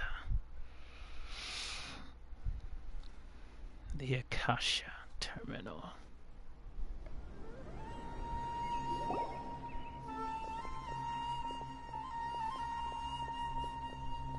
I see. Ew. Okay, we finally lost him. Are you okay, Nahida? Wait, no. Something feels different. You're back! Oh, the Traveler's back? Nahida was controlling your body for a while. It seemed like she jumped over to you as an emergency measure right before the Catherine puppet was destroyed. After that, Tainari heard the commotion and came over. He helped us defeat the mercenaries and then he ran with us all the way here. What? You swapped places? You mean your consciousness also went into Nahida's body? Wait, then where is Nahida's consciousness? Where is she now? I never imagined that an individual's consciousness could be transferred around like this. Had I not seen it with my own eyes, I would have never believed it. Also, while we were running, the consciousness in your body told me to pass on a message. She said, "The doctor has found a way to trap my consciousness, so I can't journey with you anymore." No. But even in a moonless night, a shower of starlight can still drown out illusions and lies. Oh no! Nahida's trapped in the sanctuary of Surasthana for good this time. Was that message all she left for us? It's pretty vague.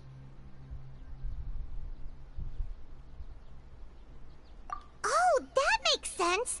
Since the doctor captured her, she won't be able to say anything without him knowing. She's being extra careful. Even in a moonless night, a shower of starlight can still drown out illusions and lies.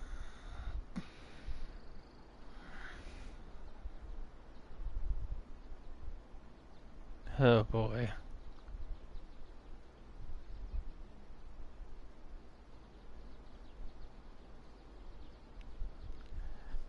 Huh. Paimon knows the moon illusions and lies are from the alchemical divination at the Sub-Zero's festival. Didn't Nahida use a starlight analogy before? It had something to do with Sataria. Oh, that makes a lot of sense. Huh. Do you think Nahida was telling us to go find help in the desert? But she isn't with us anymore. Think we'll be okay? Paimon, you said Sanctuary of Surasthana. Does this mean that this Nahida you're talking about, the consciousness who is occupying the Traveler's body, is the Dendro Archon? Your guess is correct, but the situation's a bit complicated, so it's really hard for us to explain right now.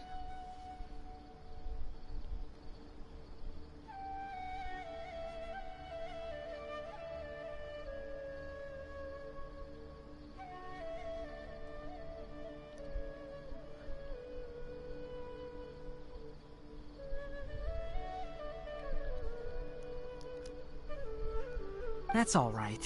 A scholar's curiosity doesn't need to be appeased right away. As for the complicated nature of the situation, safe to say I have witnessed that for myself. I've spent some time with you, and it looks like the Dendro Archon's also on your side, so I trust you. Thank you, Tainari. Oh, actually, we came here to ask you a question. Oh, yeah. What do you know about the project that the sages have been working on? I've made a joke since I've seen that clover thing on his back. He's been claimed by the Dodoko decree. This is where Klee went. Klee and Alice went during the summer event, and Klee stamped him. Ah, that.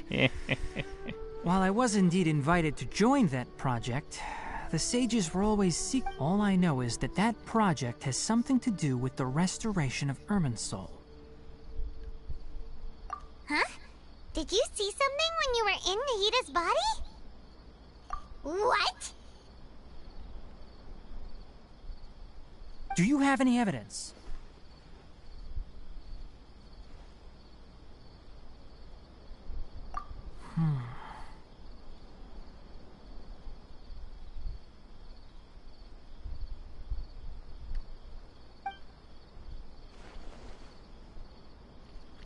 Oh. So that's what happened. That explains why Hypatia's symptoms were different from those of the other scholars who went mad. It's because she made contact with the consciousness of a new god who is still in the process of being born.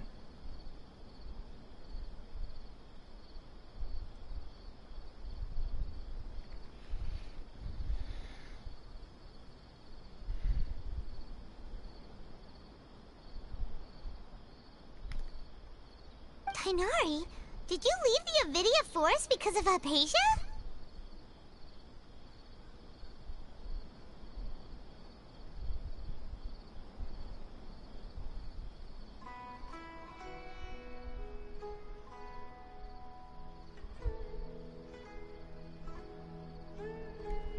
I did.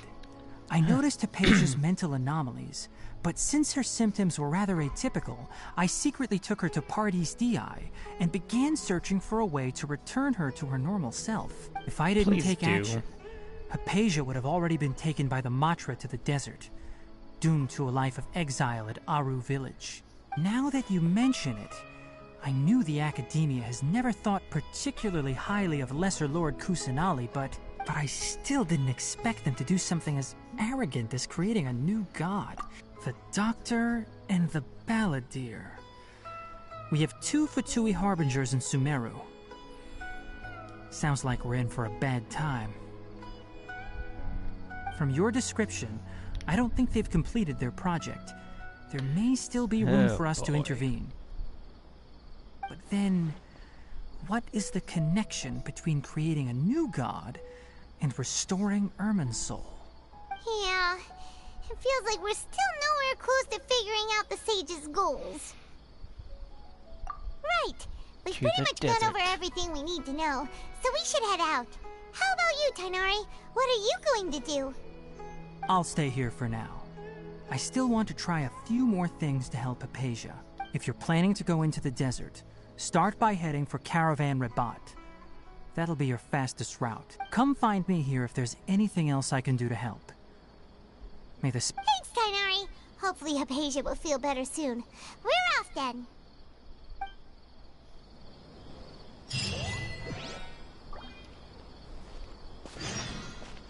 To the desert!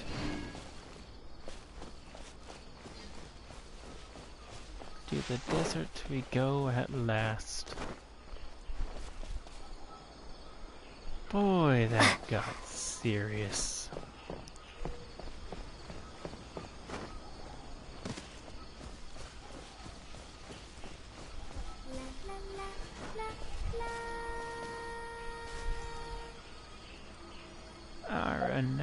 Ara.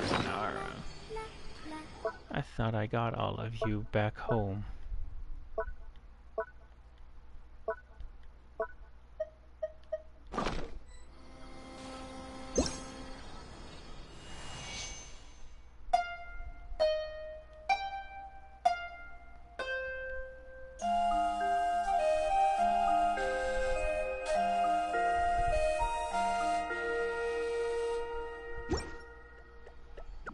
Nara's music is heard. I like it. I'm going back to Varanara now. Goodbye, Nara. You missed the celebration.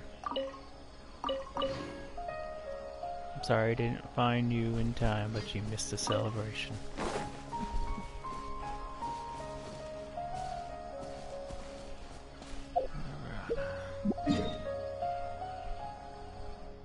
Let's just say it's been a few of walking.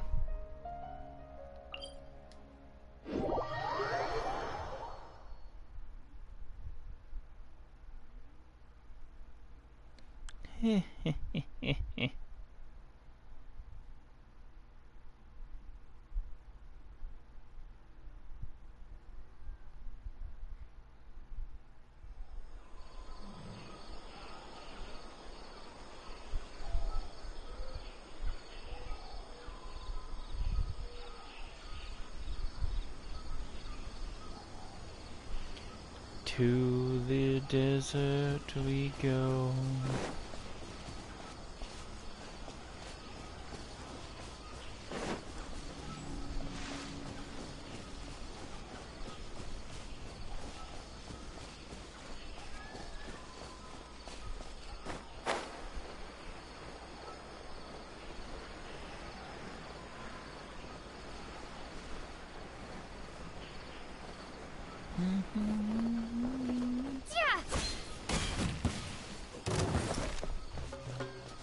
Ah, what the heck? They didn't spawn in.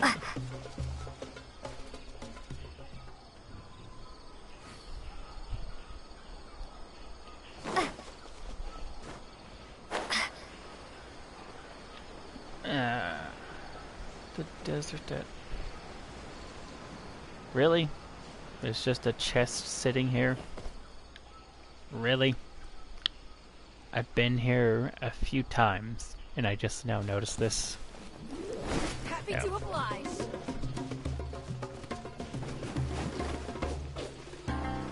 Forget it. I don't have time for you people. Good luck. I'm letting you live.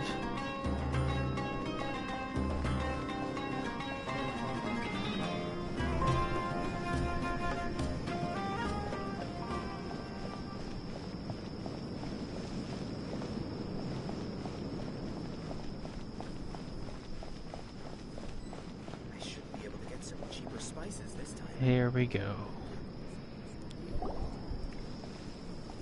Wonder when this act is gonna be over. We finally made it to Caravan Rebot. It's pretty lively here. So, just past this wall is the desert, huh? Oh, wow. Paimon remembers hearing people call this the Wall of Samiel. It's made to block sandstorms from the outside. Oh, if it's this tall, it's gotta be the divine work of Greater Lord Rukkhadevata, right?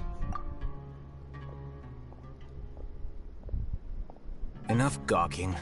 Come on, follow me. I'll hate them. Huh? Over here. Oh, Hatham went that way! Let's hurry up and follow him. Wonder what he's up to. What should I say after I've done this? Oh, you're so fast.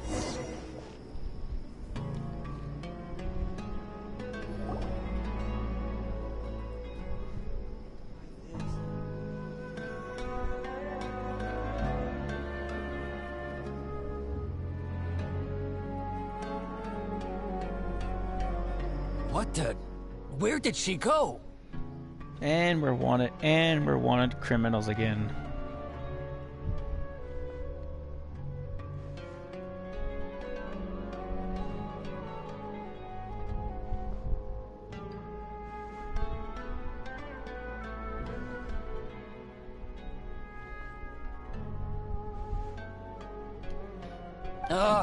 How did we lose them? They were just here a second ago. More Eremite mercenaries? Who are they working for this time? Anyway, Traveler, it seems like we were being followed again. Hydrate break. You were too careless. You should have noticed those hopeless amateurs trailing you a long time ago. There's no need to thank me. I've never cared to keep track of personal favors. All I did was correct a mistake I happened to come across. It's a habit I developed at the Academia. You really gave Paimon a scare, Al-Hatham. We never thought we'd run into you here. Last time we met at Port Ormos, didn't you say you were going back to the Academia?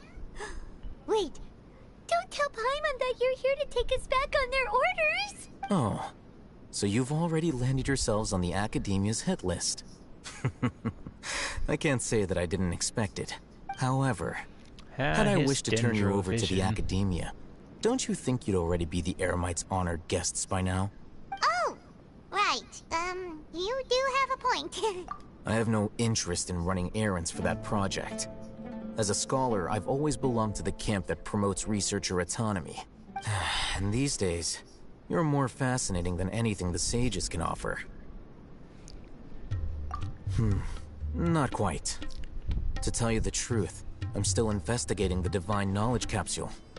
Unfortunately, I've run into some difficulties. Everyone says the capsule originated in the desert and was eventually moved to Port Ormos. If I am to get to the bottom of this, I must understand how the capsule first came to be. Which brings me back to you. and why you're so interesting. The leader of Ain al-Ahmar used the Divine Knowledge Capsule right in front of you, and upon seeing him, your expression became perplexed, and you were lost in thought for quite some time. To have that kind of reaction, I think you must have realized something.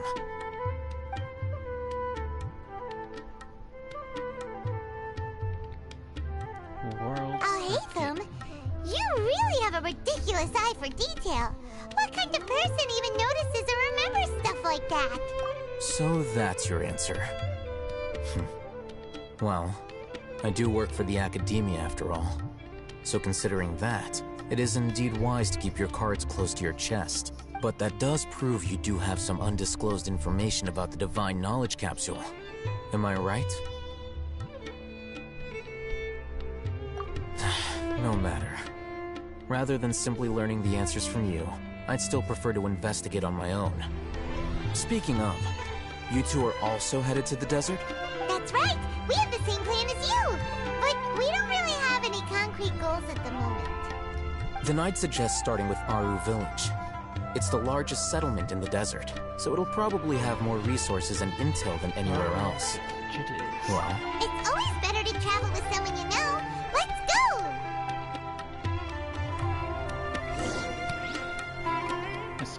This act hasn't ended yet. I wonder when this act will end.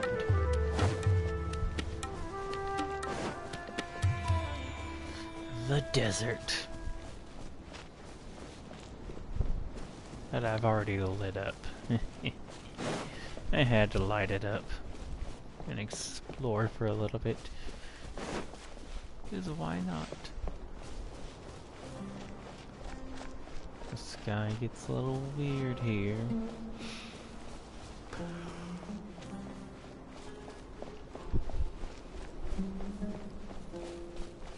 The desert. More vast and bigger than all of Liyue.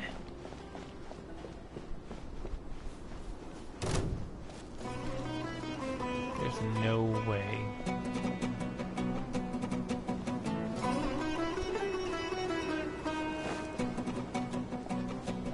Treasure hoarders.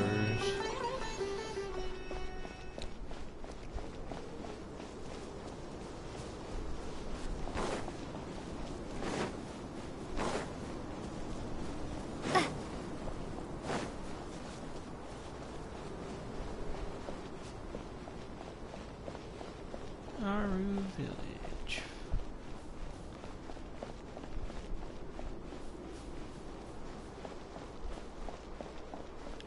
A scarab? Thank you. Best things are hard to find. This is a nice little village. Somehow it's the biggest settlement.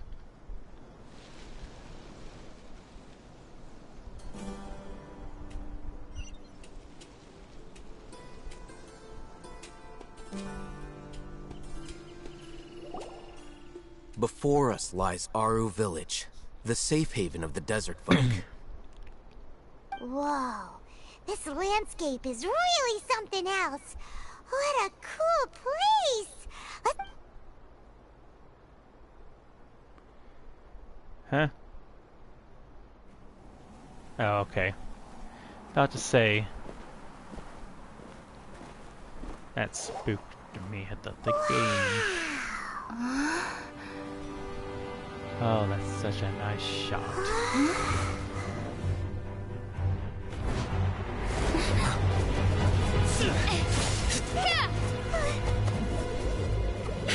Hello, hello, Sino.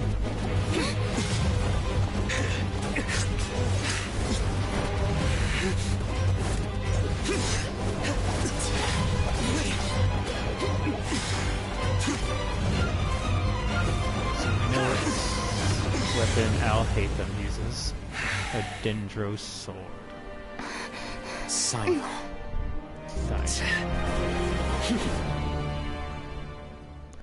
Unless my memory fails me, We have barely spoken 2 words to each other before now at the Academia.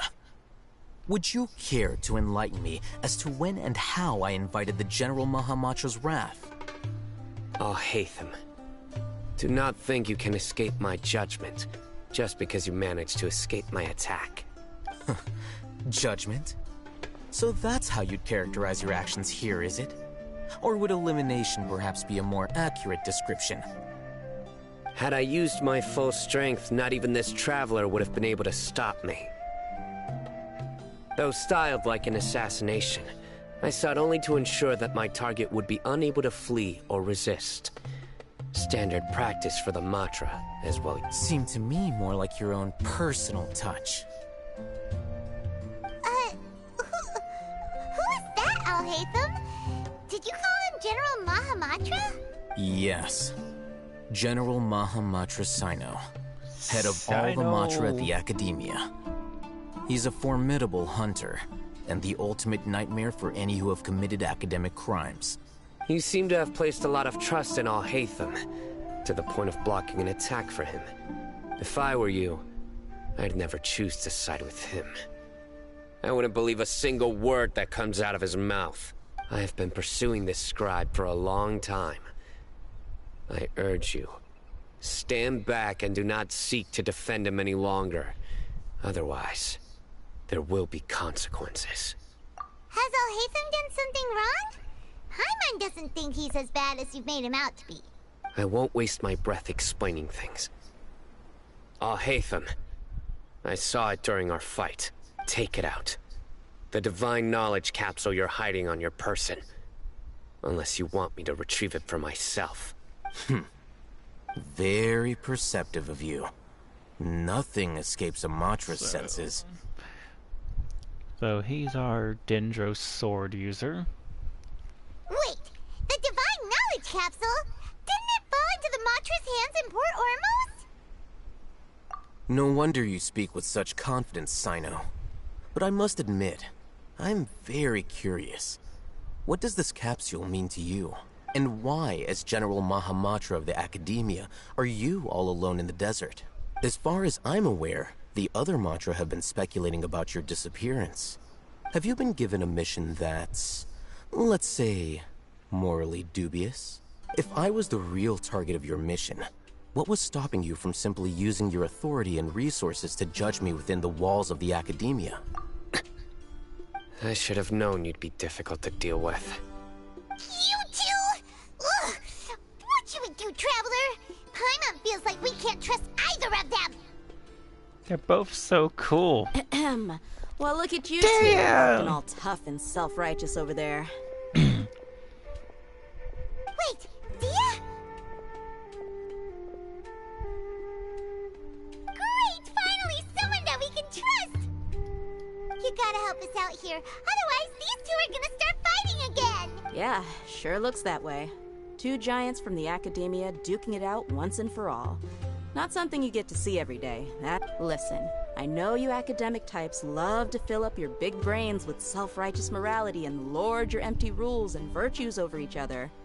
But how dare you bring your petty disputes into the safe haven of Aru Village? It seems like someone's gonna have to beat some sense into your thick skulls until you finally learn to respect these grounds. No. Gosh dang it, Dea.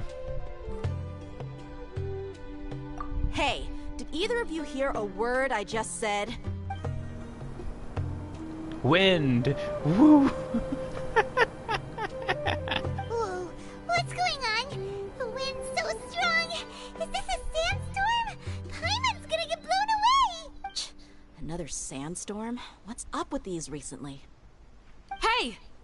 All of you, over here, quickly! We have to... Someone's calling for us! Oh, this wind is too strong! Let's get... That sounded like Candace. Come on, you two. Jeez, are all of you Academia folks such hard work? Move it! All right, stop yelling.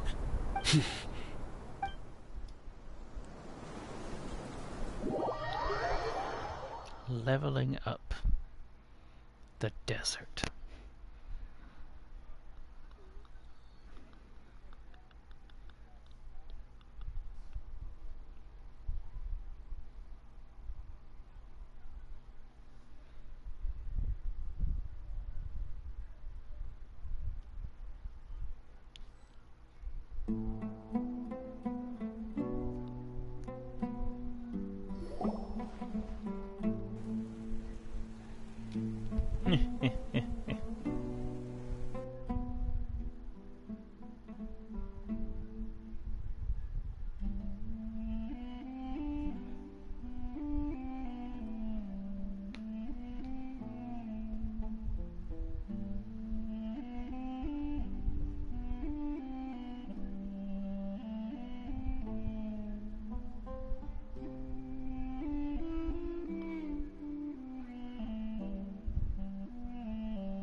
Well,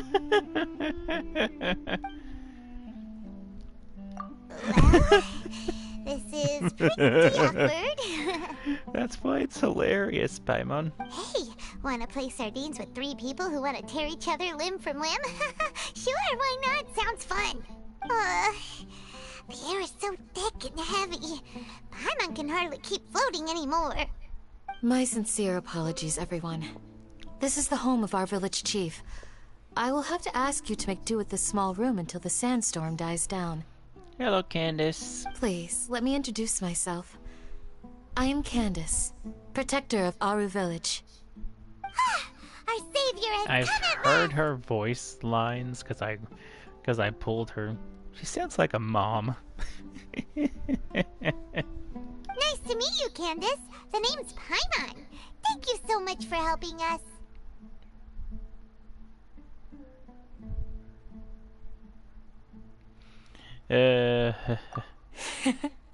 There's no need to thank Her me. voice line. She It's sounds only like right she's to help our each other when the mom. weather gets rough.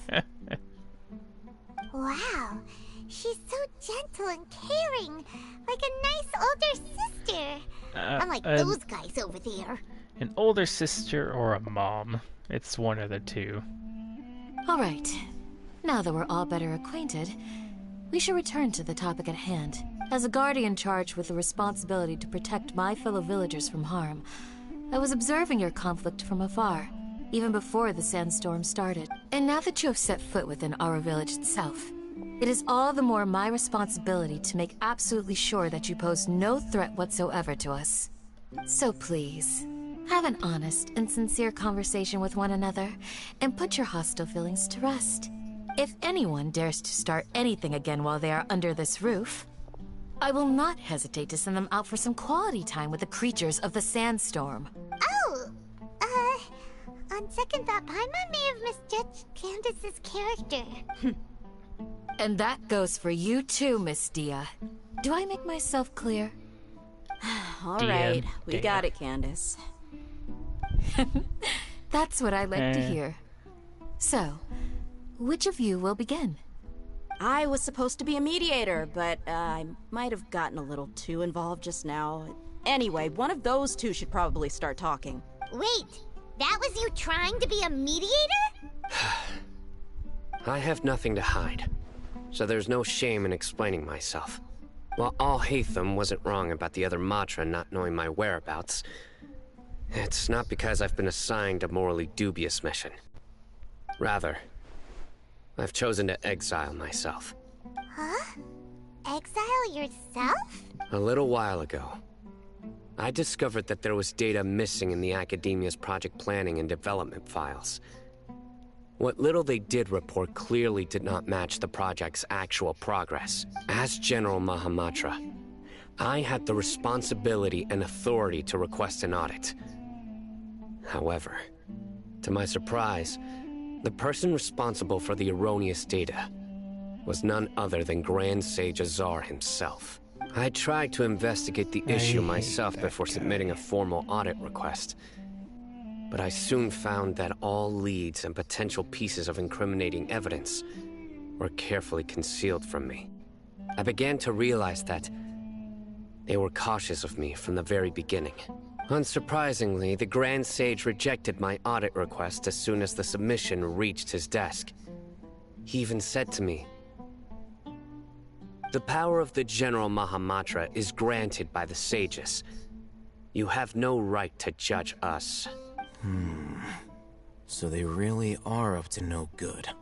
I realized then that to the Grand Sage, the Matra are nothing more than tools for the sages to assert and maintain their control over knowledge. The vows that we took, the principles that we strive to uphold, they are meaningless to the academia of today. I believed it would be wise to flee the academia before the sages had a chance to take action against me. This way, they can no longer see nor predict my actions.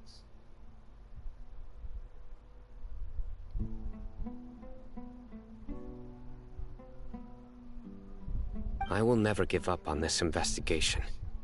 There's no need for someone else to give me power or authority. Once I find the truth, I will administer judgment by my own name.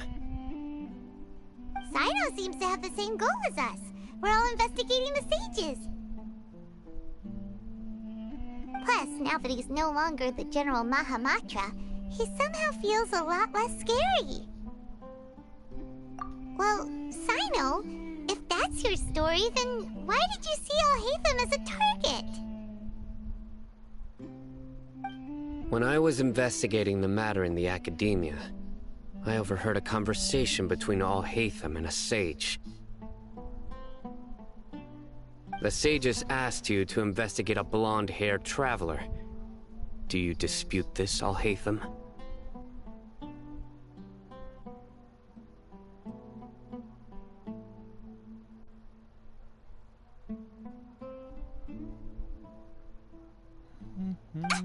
What?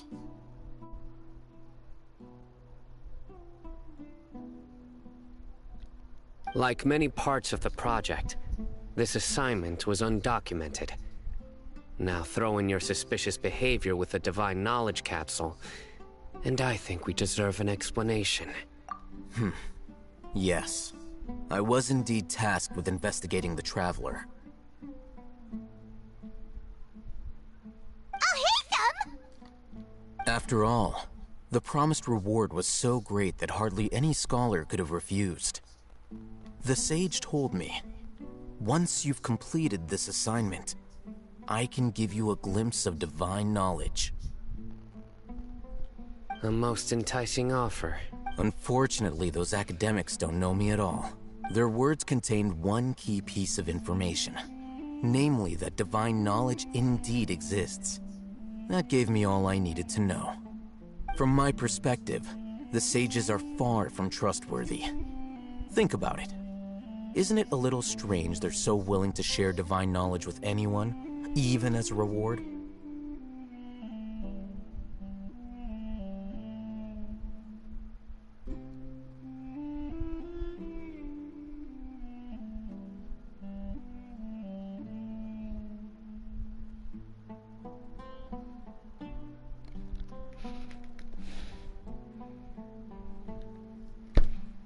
So, I began my own investigation following the lead of the Divine Knowledge Capsule. In the end, I realized my wisdom in committing to this rather than collaborating with the sages.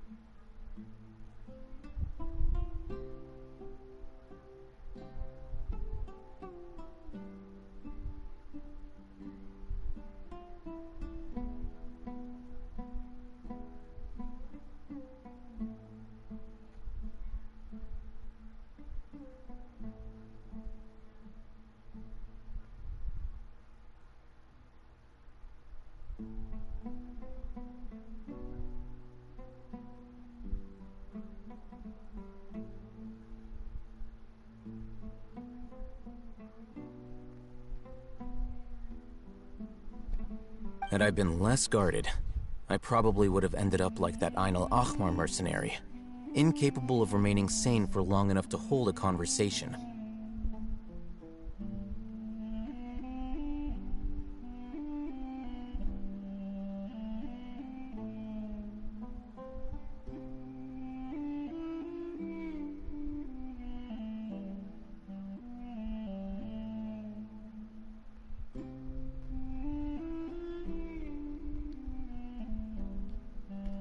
You mean that the sages originally planned to dispose of you, using one of those capsules that drive people insane? I'd already given up on the assignment by then.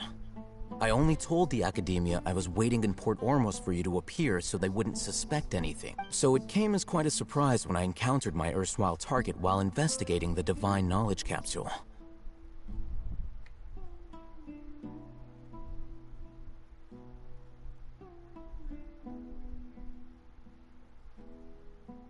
Criminals do love to talk about coincidences.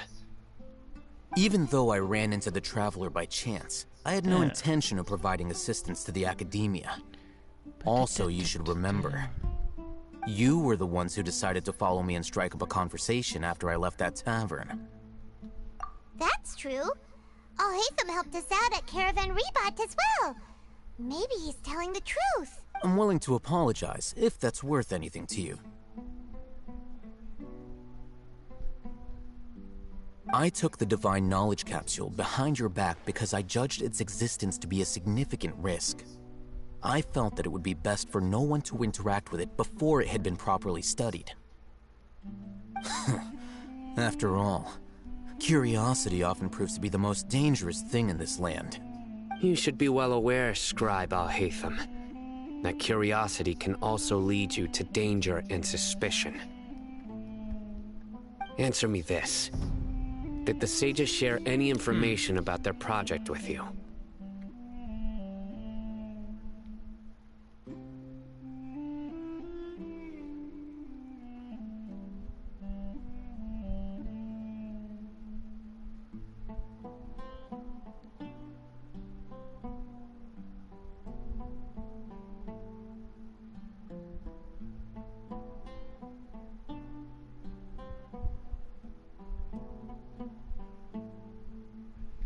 Have I not made myself clear?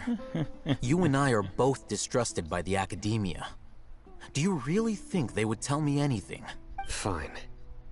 Although you haven't completely proven your innocence, I won't regard you as an enemy, for now. As you wish. Kage does such a great job at saying his voice. Mm-hmm. Good. I'm glad to see you two clearing up your misunderstandings. And now you, Dia. Yes. I believe Kage it's your turn. Films is Sino. Oh, sorry. Whatever the boys were talking about must have been so boring that I spaced out. My situation is pretty straightforward. My employer, Dunyarzad of the Homayani family, is friends with the Traveler and is currently recovering from her illness at home. I had nothing going on, so I decided to return to Aru village for a visit. I was actually looking forward to a pretty exciting time getting back together with everyone here.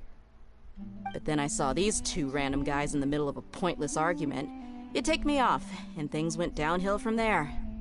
Is that all? Well, I will admit that definitely sounds like your style. In that case, welcome back, Dia. That's more like it. I missed you all so much, Candace. Whoa! What was that sound? No need to worry. Now that you're no longer at each other's throats, please make yourselves at home. I'll take a quick trip outside to clear out some of those creatures in the sandstorm. Creatures? In the sandstorm? Are you sure you don't want some backup? Fighting in a sandstorm is not for the faint-hearted. Anyone without extensive training in these conditions is at a disadvantage. You needn't worry. Yeah, just leave them to Candace. Don't worry, she's as tough as they come. After a while. A few moments later. That means the sandstorm's over, right? Candace still isn't back yet, though. Is she alright? Maybe we should go out and check on her. When you put it that way, even I'm starting to feel a little worried. Alright, let's go. We've been...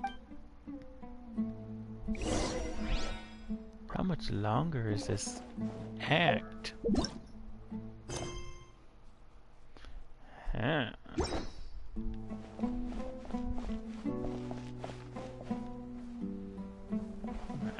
How much longer is this act, I wonder?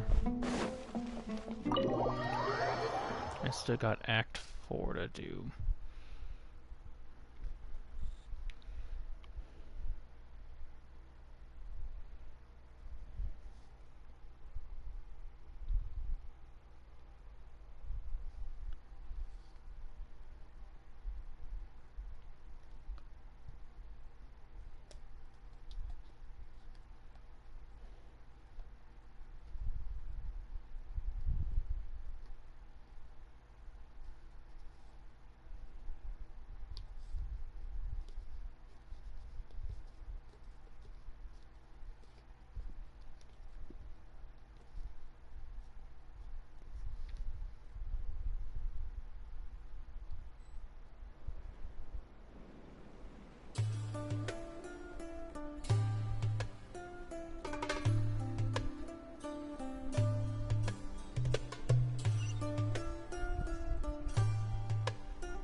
Wonder how much longer this act is. How long is Act? Join the Aramites. How long is Act 4?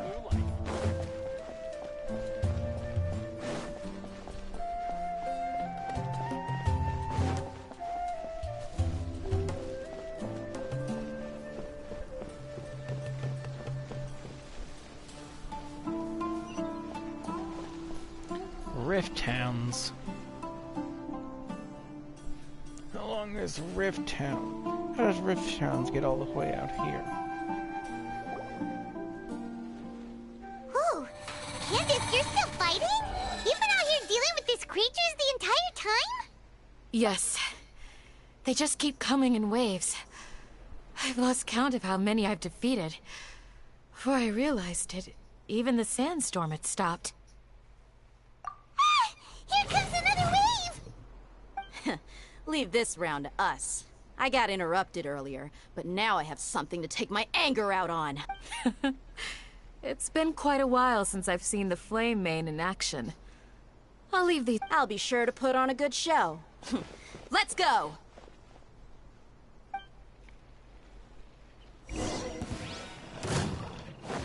Scatter! She was available. If she was available, then we definitely would have seen a playable Let the show begin. trial, right?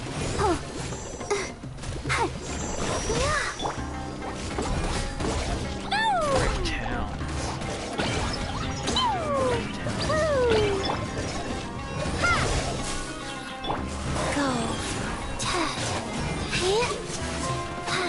Rift Towns. Scatter! La la la! Jumpy Dumpty Go! Da da da! Boing boing! La la la! Da da da! Propagate!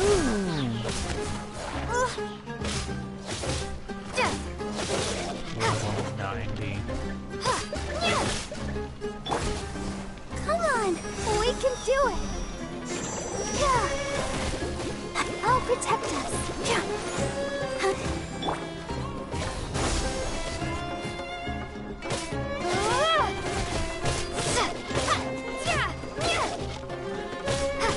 Scatter! Terminate!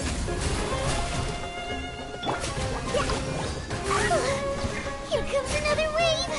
When are they ever gonna let up? You're picking on me! I can't think of stay in Inazuma.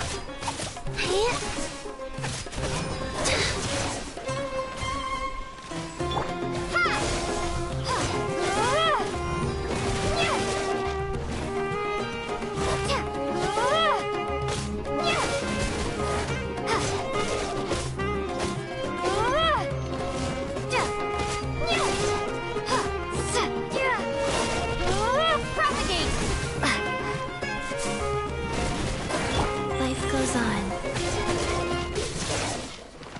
Sacred name, fortune preserver.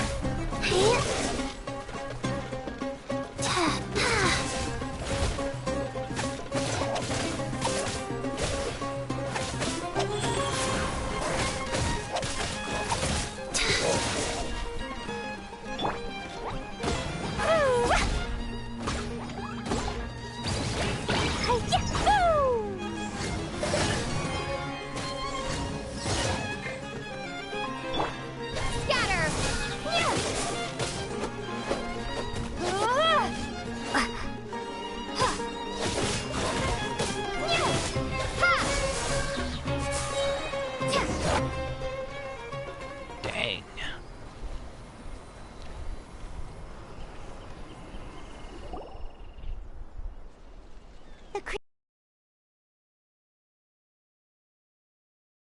Now was probably the aftermath of the sandstorm. So we should be safe for the time being. Well fought, everyone. No injuries, I hope. Yeah, must be the Huh? Who are you? Ah, my apologies. I haven't had a chance to greet you yet. I had my hands full taking care of the village's elderly and children. I am the chief of Aru village. Everyone usually calls me Uncle Anpu. Anpu. Sir, I am also originally from the desert, but I have not been back for some time now. May I ask if such sandstorms are common? I can't say they've always been common, but recently the storms have become increasingly severe and frequent. Besides sandstorms, we also occasionally get earthquakes. According to an investigator who stayed in the village a while ago, these unusual natural phenomena are related to the withering of Irminsul. Another effect of Irminsul's withering. So, Irminsul's withering causes withering zones in the forest, and sandstorms and earthquakes here in the desert? Everything in the natural world is inextricably connected to Irminsul. And there's withering zones. These regional symptoms can indeed be a reflection of Irminsul's present state. Everyone in Aru village needs to take good care of themselves. Speaking of which, why haven't I seen a single village keeper since I got here? Village keeper? Who are they? Village guards like Candace? Does your curiosity know no bounds? Village Keeper is how Aru village refers to mad scholars exiled here by the academia. Most of them are scholars who lost their sanity after a period of training in the Avidia forest. The academia believes that their crazed mutterings may have a negative effect on the psyches of other scholars. Alas, that's exactly what we've been trying to investigate. One by one, the village keepers have been mysteriously disappearing without a trace. But no one in the village has ever seen them leave. If you're planning to stay around the village for the next few days, I'd if you could keep an eye out for them. I've had encounters with those people in the past. I'll see what I can do to help. The Matra are the ones responsible for their exile. Now that you're no longer with them, are you trying to alleviate your guilt and atone for your past sins? Mock me if you will, but if you are guilty, I will eliminate you. Oh, you're the former General Mahamatra. You must be an expert in these kinds of investigations. Thank you for your help. Is it because you're reminded of Hypatia? Oh, these poor scholars. First they lose their sanity, now this! We need to help get them back home, safe and sound. But, Agreed. Is it really a good idea to tag along with Sino? You seem like you really don't trust him. I'll be grateful for the assistance. No doubt you will do a better job than some of my former subordinates. Let's start by finding a spot to share what we know so far. Yep, we're still in Act 3. Jeez, this is long. Oh. Being ever so long before.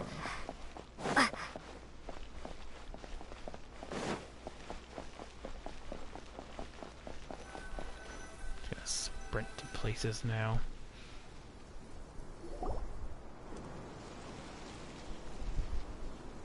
Although I've sent myself into exile, I'm still doing essentially the same things as before. Do you still have any questions for me before we start our investigation? One of my former subordinates told me that this title has its origins in a strange incident. The academia has long exiled mad scholars to Aru village. When mad scholars first arrive, they are as incoherent and deranged as before. But after spending some time here, they invariably begin to calm down. Initially, the people of Aru village greatly resented having to take in the mad scholars. But a strange incident one night changed that. Aru village was struck by the strongest earthquake in living memory. Seeing buildings on the verge of collapse all around him, the then chief of the village was preparing to take everyone to safety. Suddenly, he noticed a mad scholar crouching in a corner, caressing the ground with his hands. A soft, green light radiated from him, like a divine glow against the backdrop of night. Despite the powerful tremors that ripped through the ground that night, all the houses remained upright, almost as if they had grown roots reaching deep into the ground. After that, the people of Aru village treated the mad scholars with greater kindness, and began to refer to them as the village keepers. A soft green light? A mad scholar protecting Aru village? What do you make of it, Traveler? Paimon thinks so too. Actually, Sino, do you know if any of the mad scholars continued to wear their Akasha terminals at Aru village? In theory, they would continue wearing them so the academia could still monitor their activities.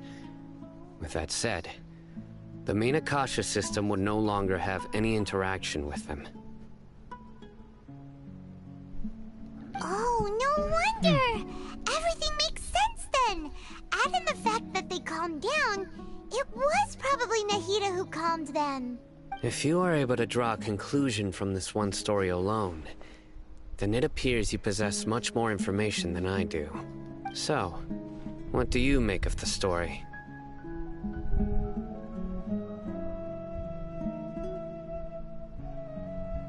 Really? Lesser Lord Kusanali. What? You don't believe us? Lesser Lord Kusanali was definitely using the Akasha to give her power to the mad scholars! No, it's not so much that I don't believe you. I'm just struck by your reasoning.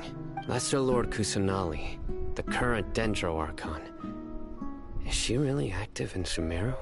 The Academia has always placed far greater importance on the late Greater Lord Rukkhadevata. They've more or less ignored Lesser Lord Kusanali, and I've never had any reason to doubt their views. In addition, I've never heard any stories about Lesser Lord Kusanali and her deeds. To me, she might as well have been a god that never existed. No way! Nahida definitely exists! She's a... How should Paimon put it? She's a good Archon who's kind and wise. Even if she says weird stuff sometimes. I've spent many years interrogating criminals, so I can easily tell when someone is lying. Good! Then you should know that we're telling the truth. That look in your eyes. I've never seen that from a liar. You two really must have met Lesser Lord Kusanali.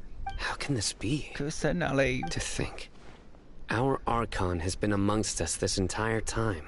Alright, now it's our turn to put our skills to good use for this investigation. But easier said than done, especially since we don't have any leads. Maybe we can start by knocking on some doors. Excuse me, are you here to help me find my grandpa? Huh? No. Who are you? By the sounds of it, a resident of this village. My name is Isak. You'll help me find my grandpa, right? Yes. Is your grandpa a mad scholar? Hey, don't say that. Grandpa is just Grandpa. Why do you have to call him that? It's not like he's a bad person or anything. The person you're referring to is not a local, yet you are. Why do you call him Grandpa? Grandpa is just Grandpa. He's my family. I heard everything you said to the village chief. Please, you gotta take me with you. I want to find my grandpa. I swear I'll help. I won't be a nuisance. Ah, so you're the one who was eavesdropping on us around the village chief's house. I was planning to go out and take care of whoever it was, but I had a vague feeling that they didn't harbor any ill intent. Whoa. Hatham wasn't kidding about Matra having sharp senses. Sino, he's just a kid. All he wants is to find his grandpa. Let's find a way to help him. Sorry. I was only listening in because I wanted to know where Grandpa went. Honest. If you don't believe me, you can ask Miss Candace. All right. But first, let's confirm the facts with Candace.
Do.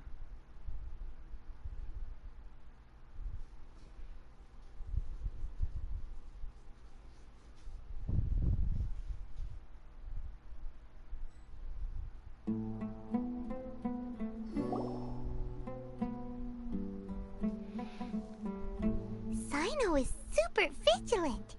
Is this what all the Matra are like?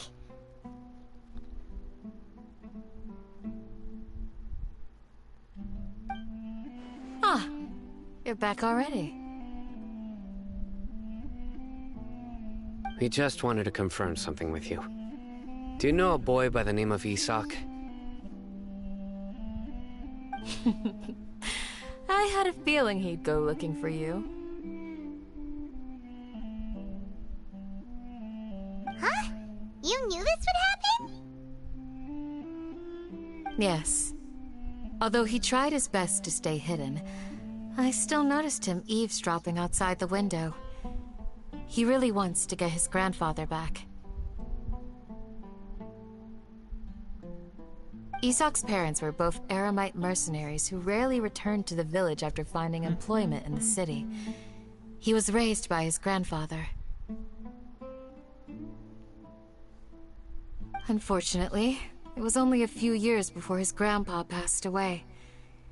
Isak was still very young at the time, so various families in the village took turns caring for him so he could survive.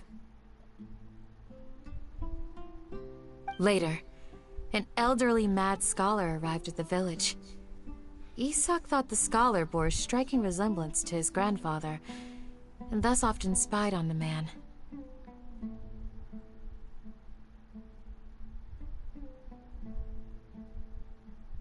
However, the scholar was unkempt in appearance and incoherent in speech. Although Isak referred to the man as his grandpa, he was afraid and didn't dare to approach him. One summer night, the oft mumbling and bumbling grandpa suddenly calmed down and seemed to become more lucid.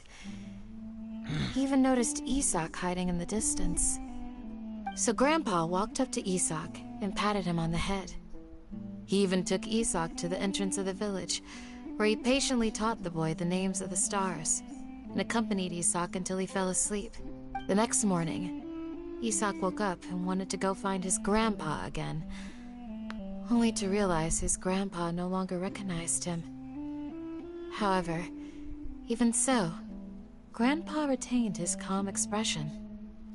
It's said that those who saw the scholar claimed he no longer appeared to be crazy, but appeared to be living in his own world, almost as if he were sleepwalking. Isak was thrilled that his grandpa was able to find peace, and would follow him all the time, asking him things like, "Grandpa, want me to take you somewhere fun?" Or, "Grandpa, could you tell me stories about the stars again?" All this somehow just makes Paimon feel really sad. It seems like they both deserve so much better. Perhaps. Nearly everyone who lives in the desert has some form of hardship or regret. But even so, it's also my reason for fighting. I must continue to protect this land.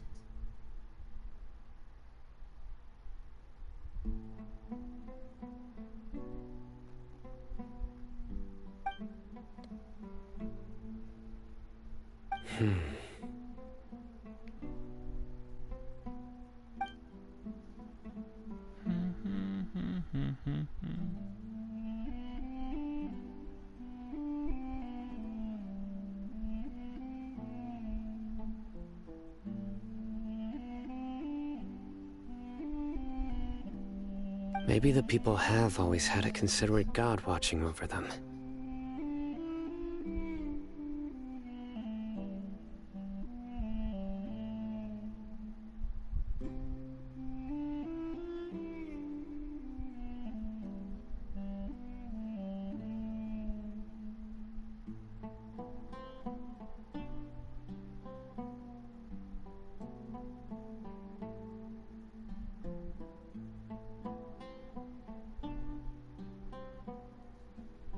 Huh?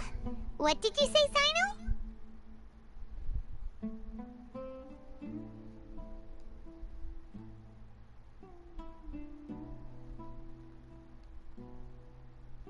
No, nothing. As long as Esau keeps his word and doesn't get in our way, we can take him along. Perhaps you are more concerned. And talk, so sorry for being so quiet. I was just looking up something. Okay, with that,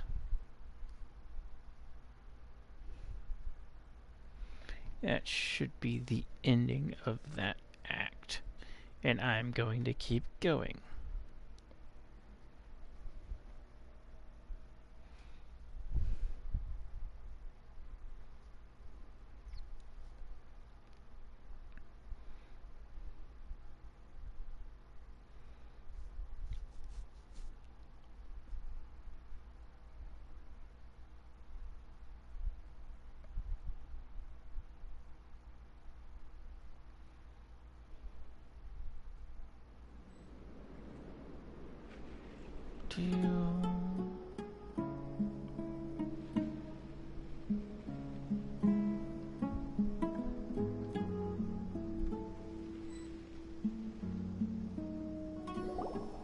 Yes. Hey, Isak! Oh, it's you guys! We've cleared everything up. Let's go find your grandpa. Really? Wow! Thank you so much! Yeah! Alright. Let's ask the local residents some questions first.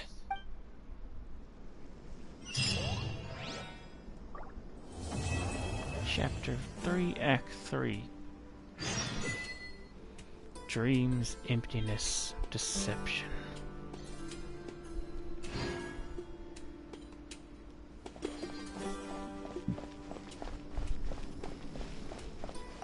Seems we got 3 parts to this new act. Excuse me, did you happen to see where the missing scholars went? You mean the village keepers? Oh, let me think. When I was eating dinner the other day, I saw one of them by the side of the road, muttering away and eating mushrooms and tree roots. They shouldn't go around eating that kind of stuff. Okay. Did you notice anything else? Anything else? No, I think that's all I have to tell you. Sorry.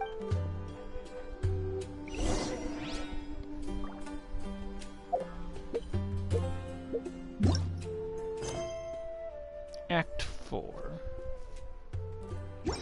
Act 4 hasn't started yet. Oh, so... Hydrate break!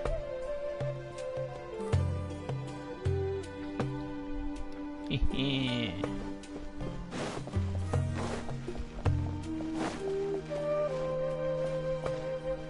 Shani. The scholars that have gone missing. Have you seen them? Those eyes. Those fierce eyes. You look like a real fighter. Don't change the subject. Right. You were asking about the the mad scholars. I think it's been a few days since I last saw them. I usually go to bed pretty early, so I'm not too familiar with what goes on at night. But honestly, I feel quite sympathetic towards them. Even though they act a little strange, they've helped me in the past. Yeah. If it weren't for them, that makes... my house would have collapsed long ago. Yeah, I have lots of stuff planned. Do you also later think on, Grandpa so and the others are good people? Grandpa? Oh, hello there. It's little Isak. You mean that nice man who looks like your grandpa's long-lost twin, right? He was actually the one who protected my house. I saw it with my own eyes. He happened to be staying near my house that day and was doing something with his hands on the ground. It still feels pretty surreal now that I think back on it. Well, whatever the case, I'll always be thankful to him and whoever taught him to look out for others. I'm pretty sure that if I ever went mad, I wouldn't be able to do anything like that. Gotcha. Thank you.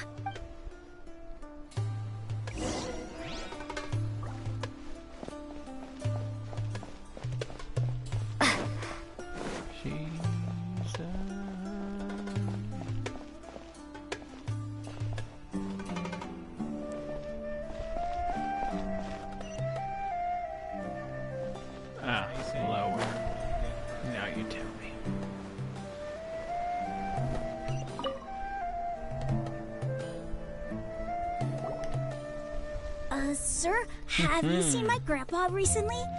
You know, the one who likes to sit and space out near the village entrance. Oh, well, if it isn't Isak. Oh, your grandpa, huh? It's been a while. The last time I saw him, he was spacing out by the road as usual. I went and asked him if he'd like any of the food I had prepared, despite my wife's protests. Like many people, she's really quite terrified of them. And speaking of my wife, she's still always complaining about how I don't make enough mora. It might explain why she's always mad at me. Oh, thank you. Thank you for taking care of him. It was nothing. You're looking for him, right? Did he go for a walk and get lost? Yeah.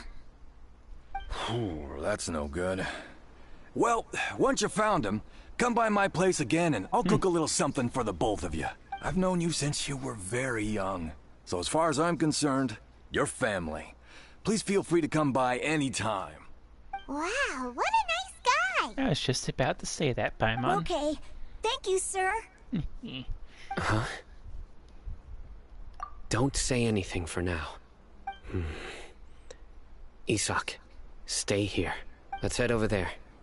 Stay quiet as you move. Chapter 3, Act 4, King Deshut and the King. I'll just say the Scarlet King. I'm not gonna even try to pronounce that perfectly and get it right. Maybe after some practice I can get it, but some of these things I have been getting off the spot. Rukadavata I got from the start. Listen, see if you can make out what they're saying. Have you heard? The mighty Scarlet King, the sovereign of our faith, will soon return to this world. Yes, of course I have. The Scarlet King is the one and only true ruler of this land. I've never believed in any other gods.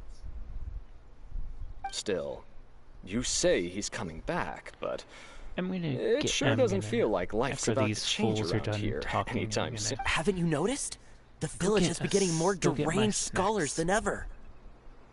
Delavar was saying that many people also went insane just before the fall of the Scarlet King's civilization in ancient times. We don't quite know why, but it seems like there's some sort of connection between insanity and the Scarlet King. King Deshut. Isn't it a sign of the Scarlet King's power that all the mad scholars have disappeared? If you ask me, they must have been chosen as the final sacrifice for the Scarlet King's resurrection. Huh. Now that you say it, that does make some sense. Does this mean our lives are finally going to take a turn for the better? Exactly. Those city folks will get what's coming to them. Now, repeat everything you've just said from the very beginning. Huh? Who are you? Where did you come from? My patience is running thin. You heard what I asked. He's so cool. Yeah, bro, this guy's something else. Just look at his eyes. One wrong move, and he's gonna flay us alive.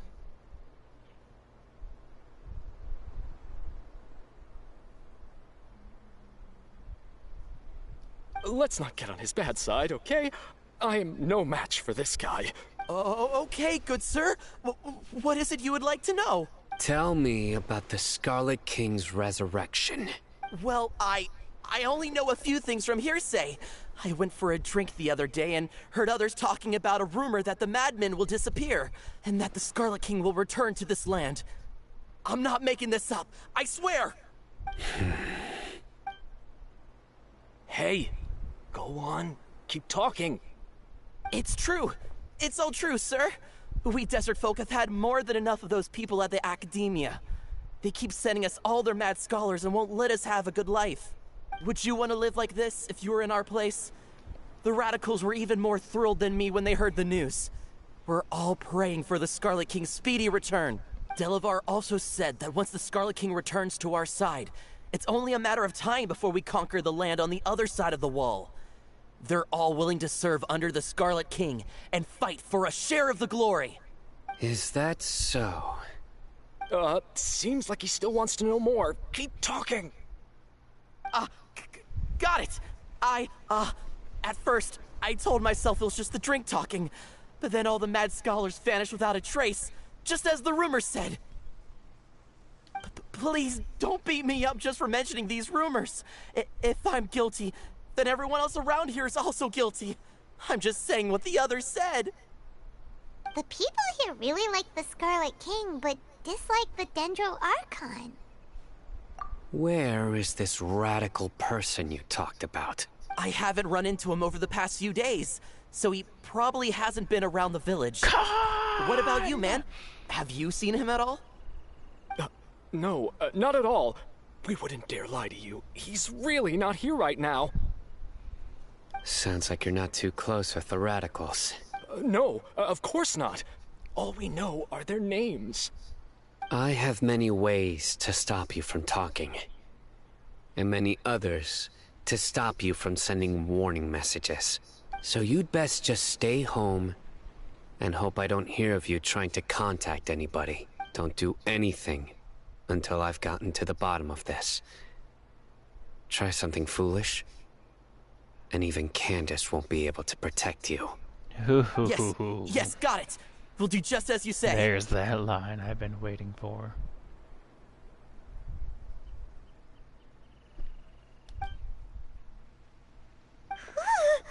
That scared Paimon half to death. Sino is pretty terrifying. He didn't try to reassure us at all. It's like he's used to hearing that. Oh, Paimon bets lots of people have told him that before. I heard that. Sorry. It's part of being a Matra. The rumor we heard just now seems like a strong lead. But we need to check a few more places. Very well. Isak! I'm here. Where's your grandpa's house? Well, I can take you there. Just follow me.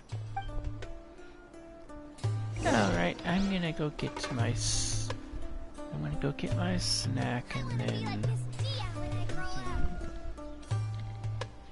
Join the Eremites and embrace a wonderful new life.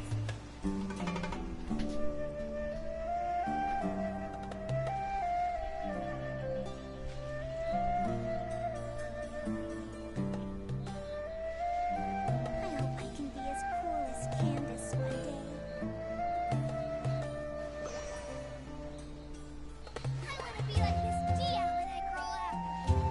Join the Eremites and embrace a wonderful new life.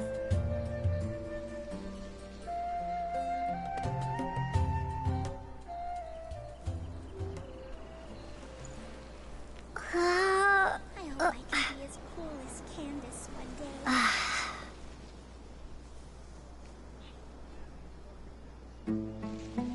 I want to be like this Dia when I grow up.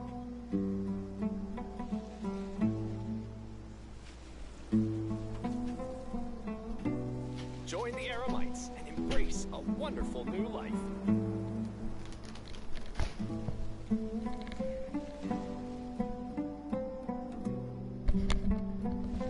I hope I can be as cool as Candace one day. We are back, so... There he goes.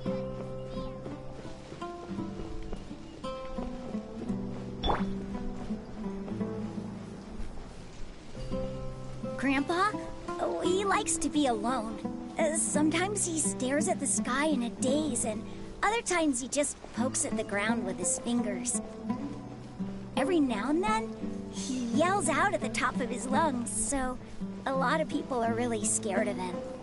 But he's a good person, really. I know he is. I swear, he's just like my real grandpa.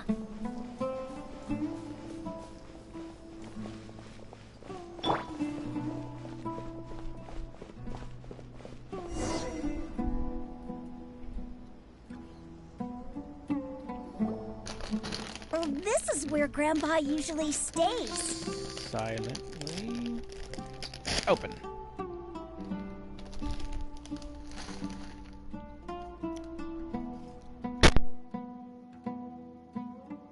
there sure isn't much here.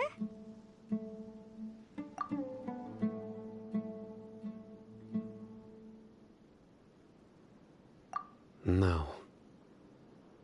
Incense? Please don't say it's the same one as before. Not again. But are you okay? Are you getting dizzy or need to lie down? There's a scent that you can sense, but I can't. A certain traveler here once passed out from that smell. Thankfully, Tighnari saved the day. And then he gave us a long lecture to explain all about how it worked. So, you know Tighnari? Huh? You know him too? Are you two friends? Yes. Now that I concentrate, I can also make out the scent of incense. Wait, surely Tighnari didn't lecture you too? No. No need. Did you first encounter this scent at Tighnari's house? In the forest. From a scholar.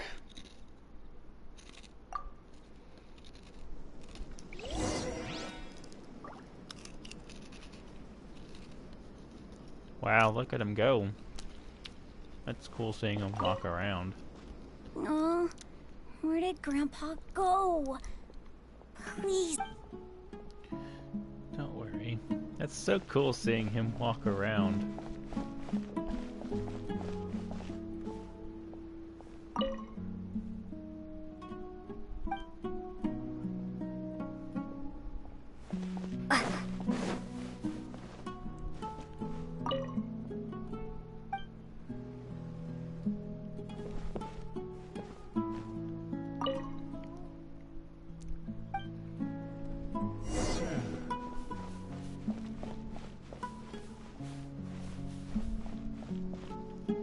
Whoa.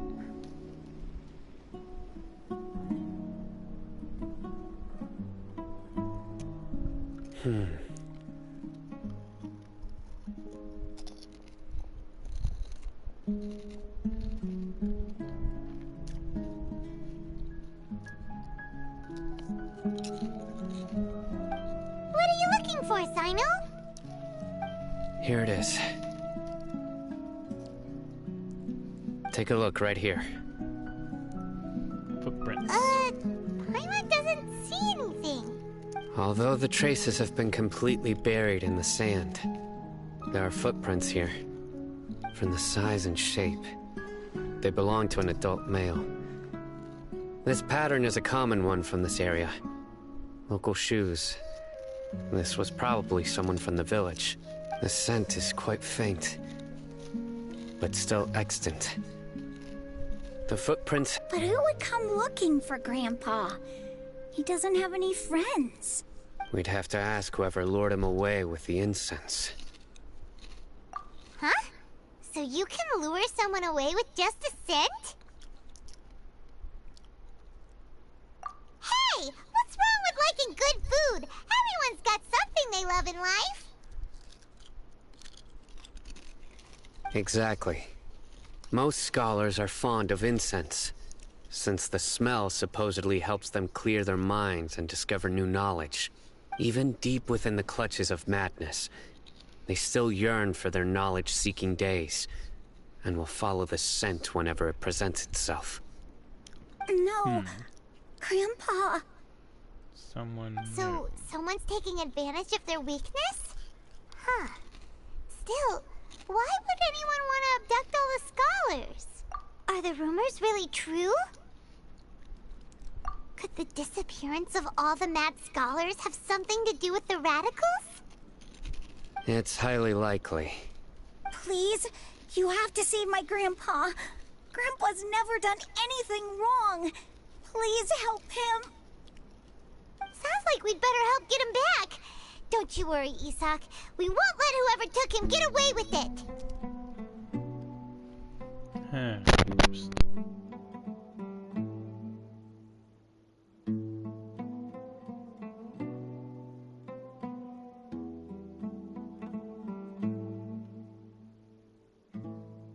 Let's head to Aru village and inform Candace and the others about what we learned here. Candace. After that... Candace.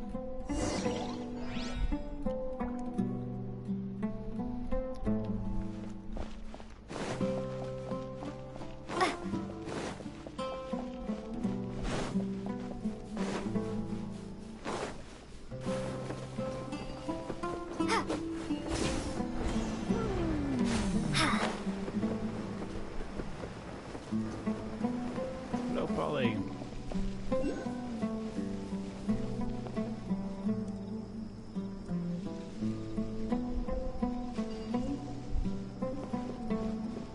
I see it up there now.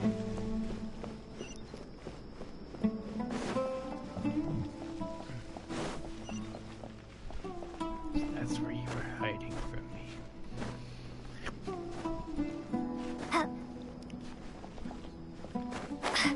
Androculus. Of course.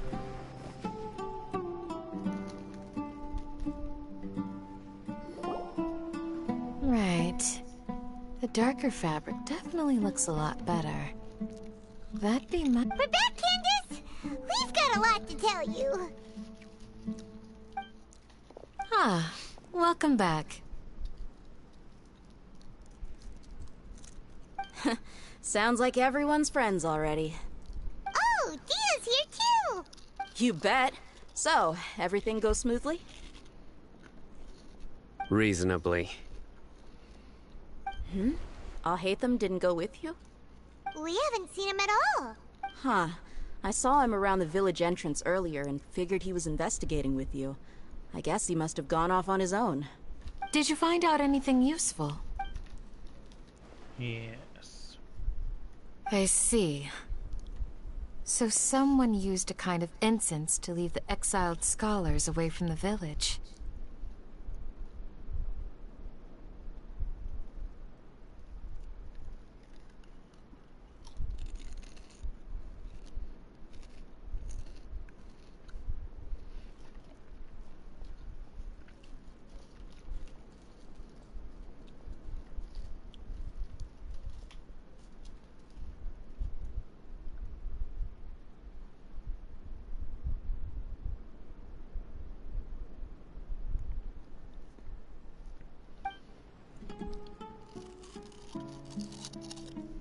The resurrection of the Scarlet King? First I've heard of it. Far as I know, the kind of incense you just mentioned is only popular beyond the wall. Eavesdropper. Scholars are fond of it, but as you can see, there aren't many scholars still studying around these parts. No seller would be able to make a profit here. Making incense is a labor-intensive process. You won't see anybody in the desert with the patience to make or sell something that requires that kind of effort. It seems someone from beyond the wall must have been supporting this. Makes sense. So what should we do then? Do we go back to the academia and search for leads there? I don't think we can go back to that city. If it was any other day, that would be your next logical step. But today, you've got me on your team, so you get an extra tip. Didn't you say that the villager got his news from the tavern? Well, I also like to drink at the tavern, so I know a thing or two about these radicals he mentioned. If Paimon remembers correctly, the leader of the radicals is some guy called Delavar. Ah, yeah. Delavar, the scar-riddled bandit, Engur, the wide-eyed butcher, and Jabari, the duck-tailed bearded crook. The whole lot of them are known around these parts. We talked to Jabari. Oh no. These guys have one thing in common, and that's being broke. The rougher life gets, the more they want to believe in the Scarlet King. Way they see it, the Scarlet King's resurrection is their only chance at overthrowing the academia. Throwing all of Sumeru into chaos is the only way to change the way of life here in the desert. Anyway, that's my guess why they've chosen to become radicals. Tia! You're amazing! You really know this place inside and out!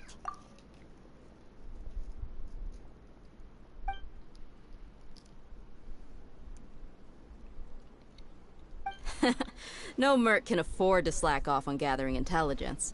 Every mora I've spent in the tavern has been a valuable investment.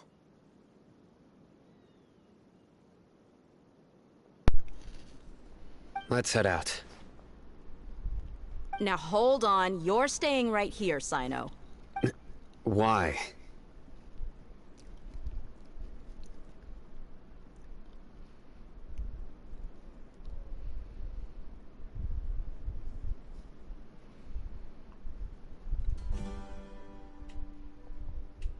Aru Village is not a big place.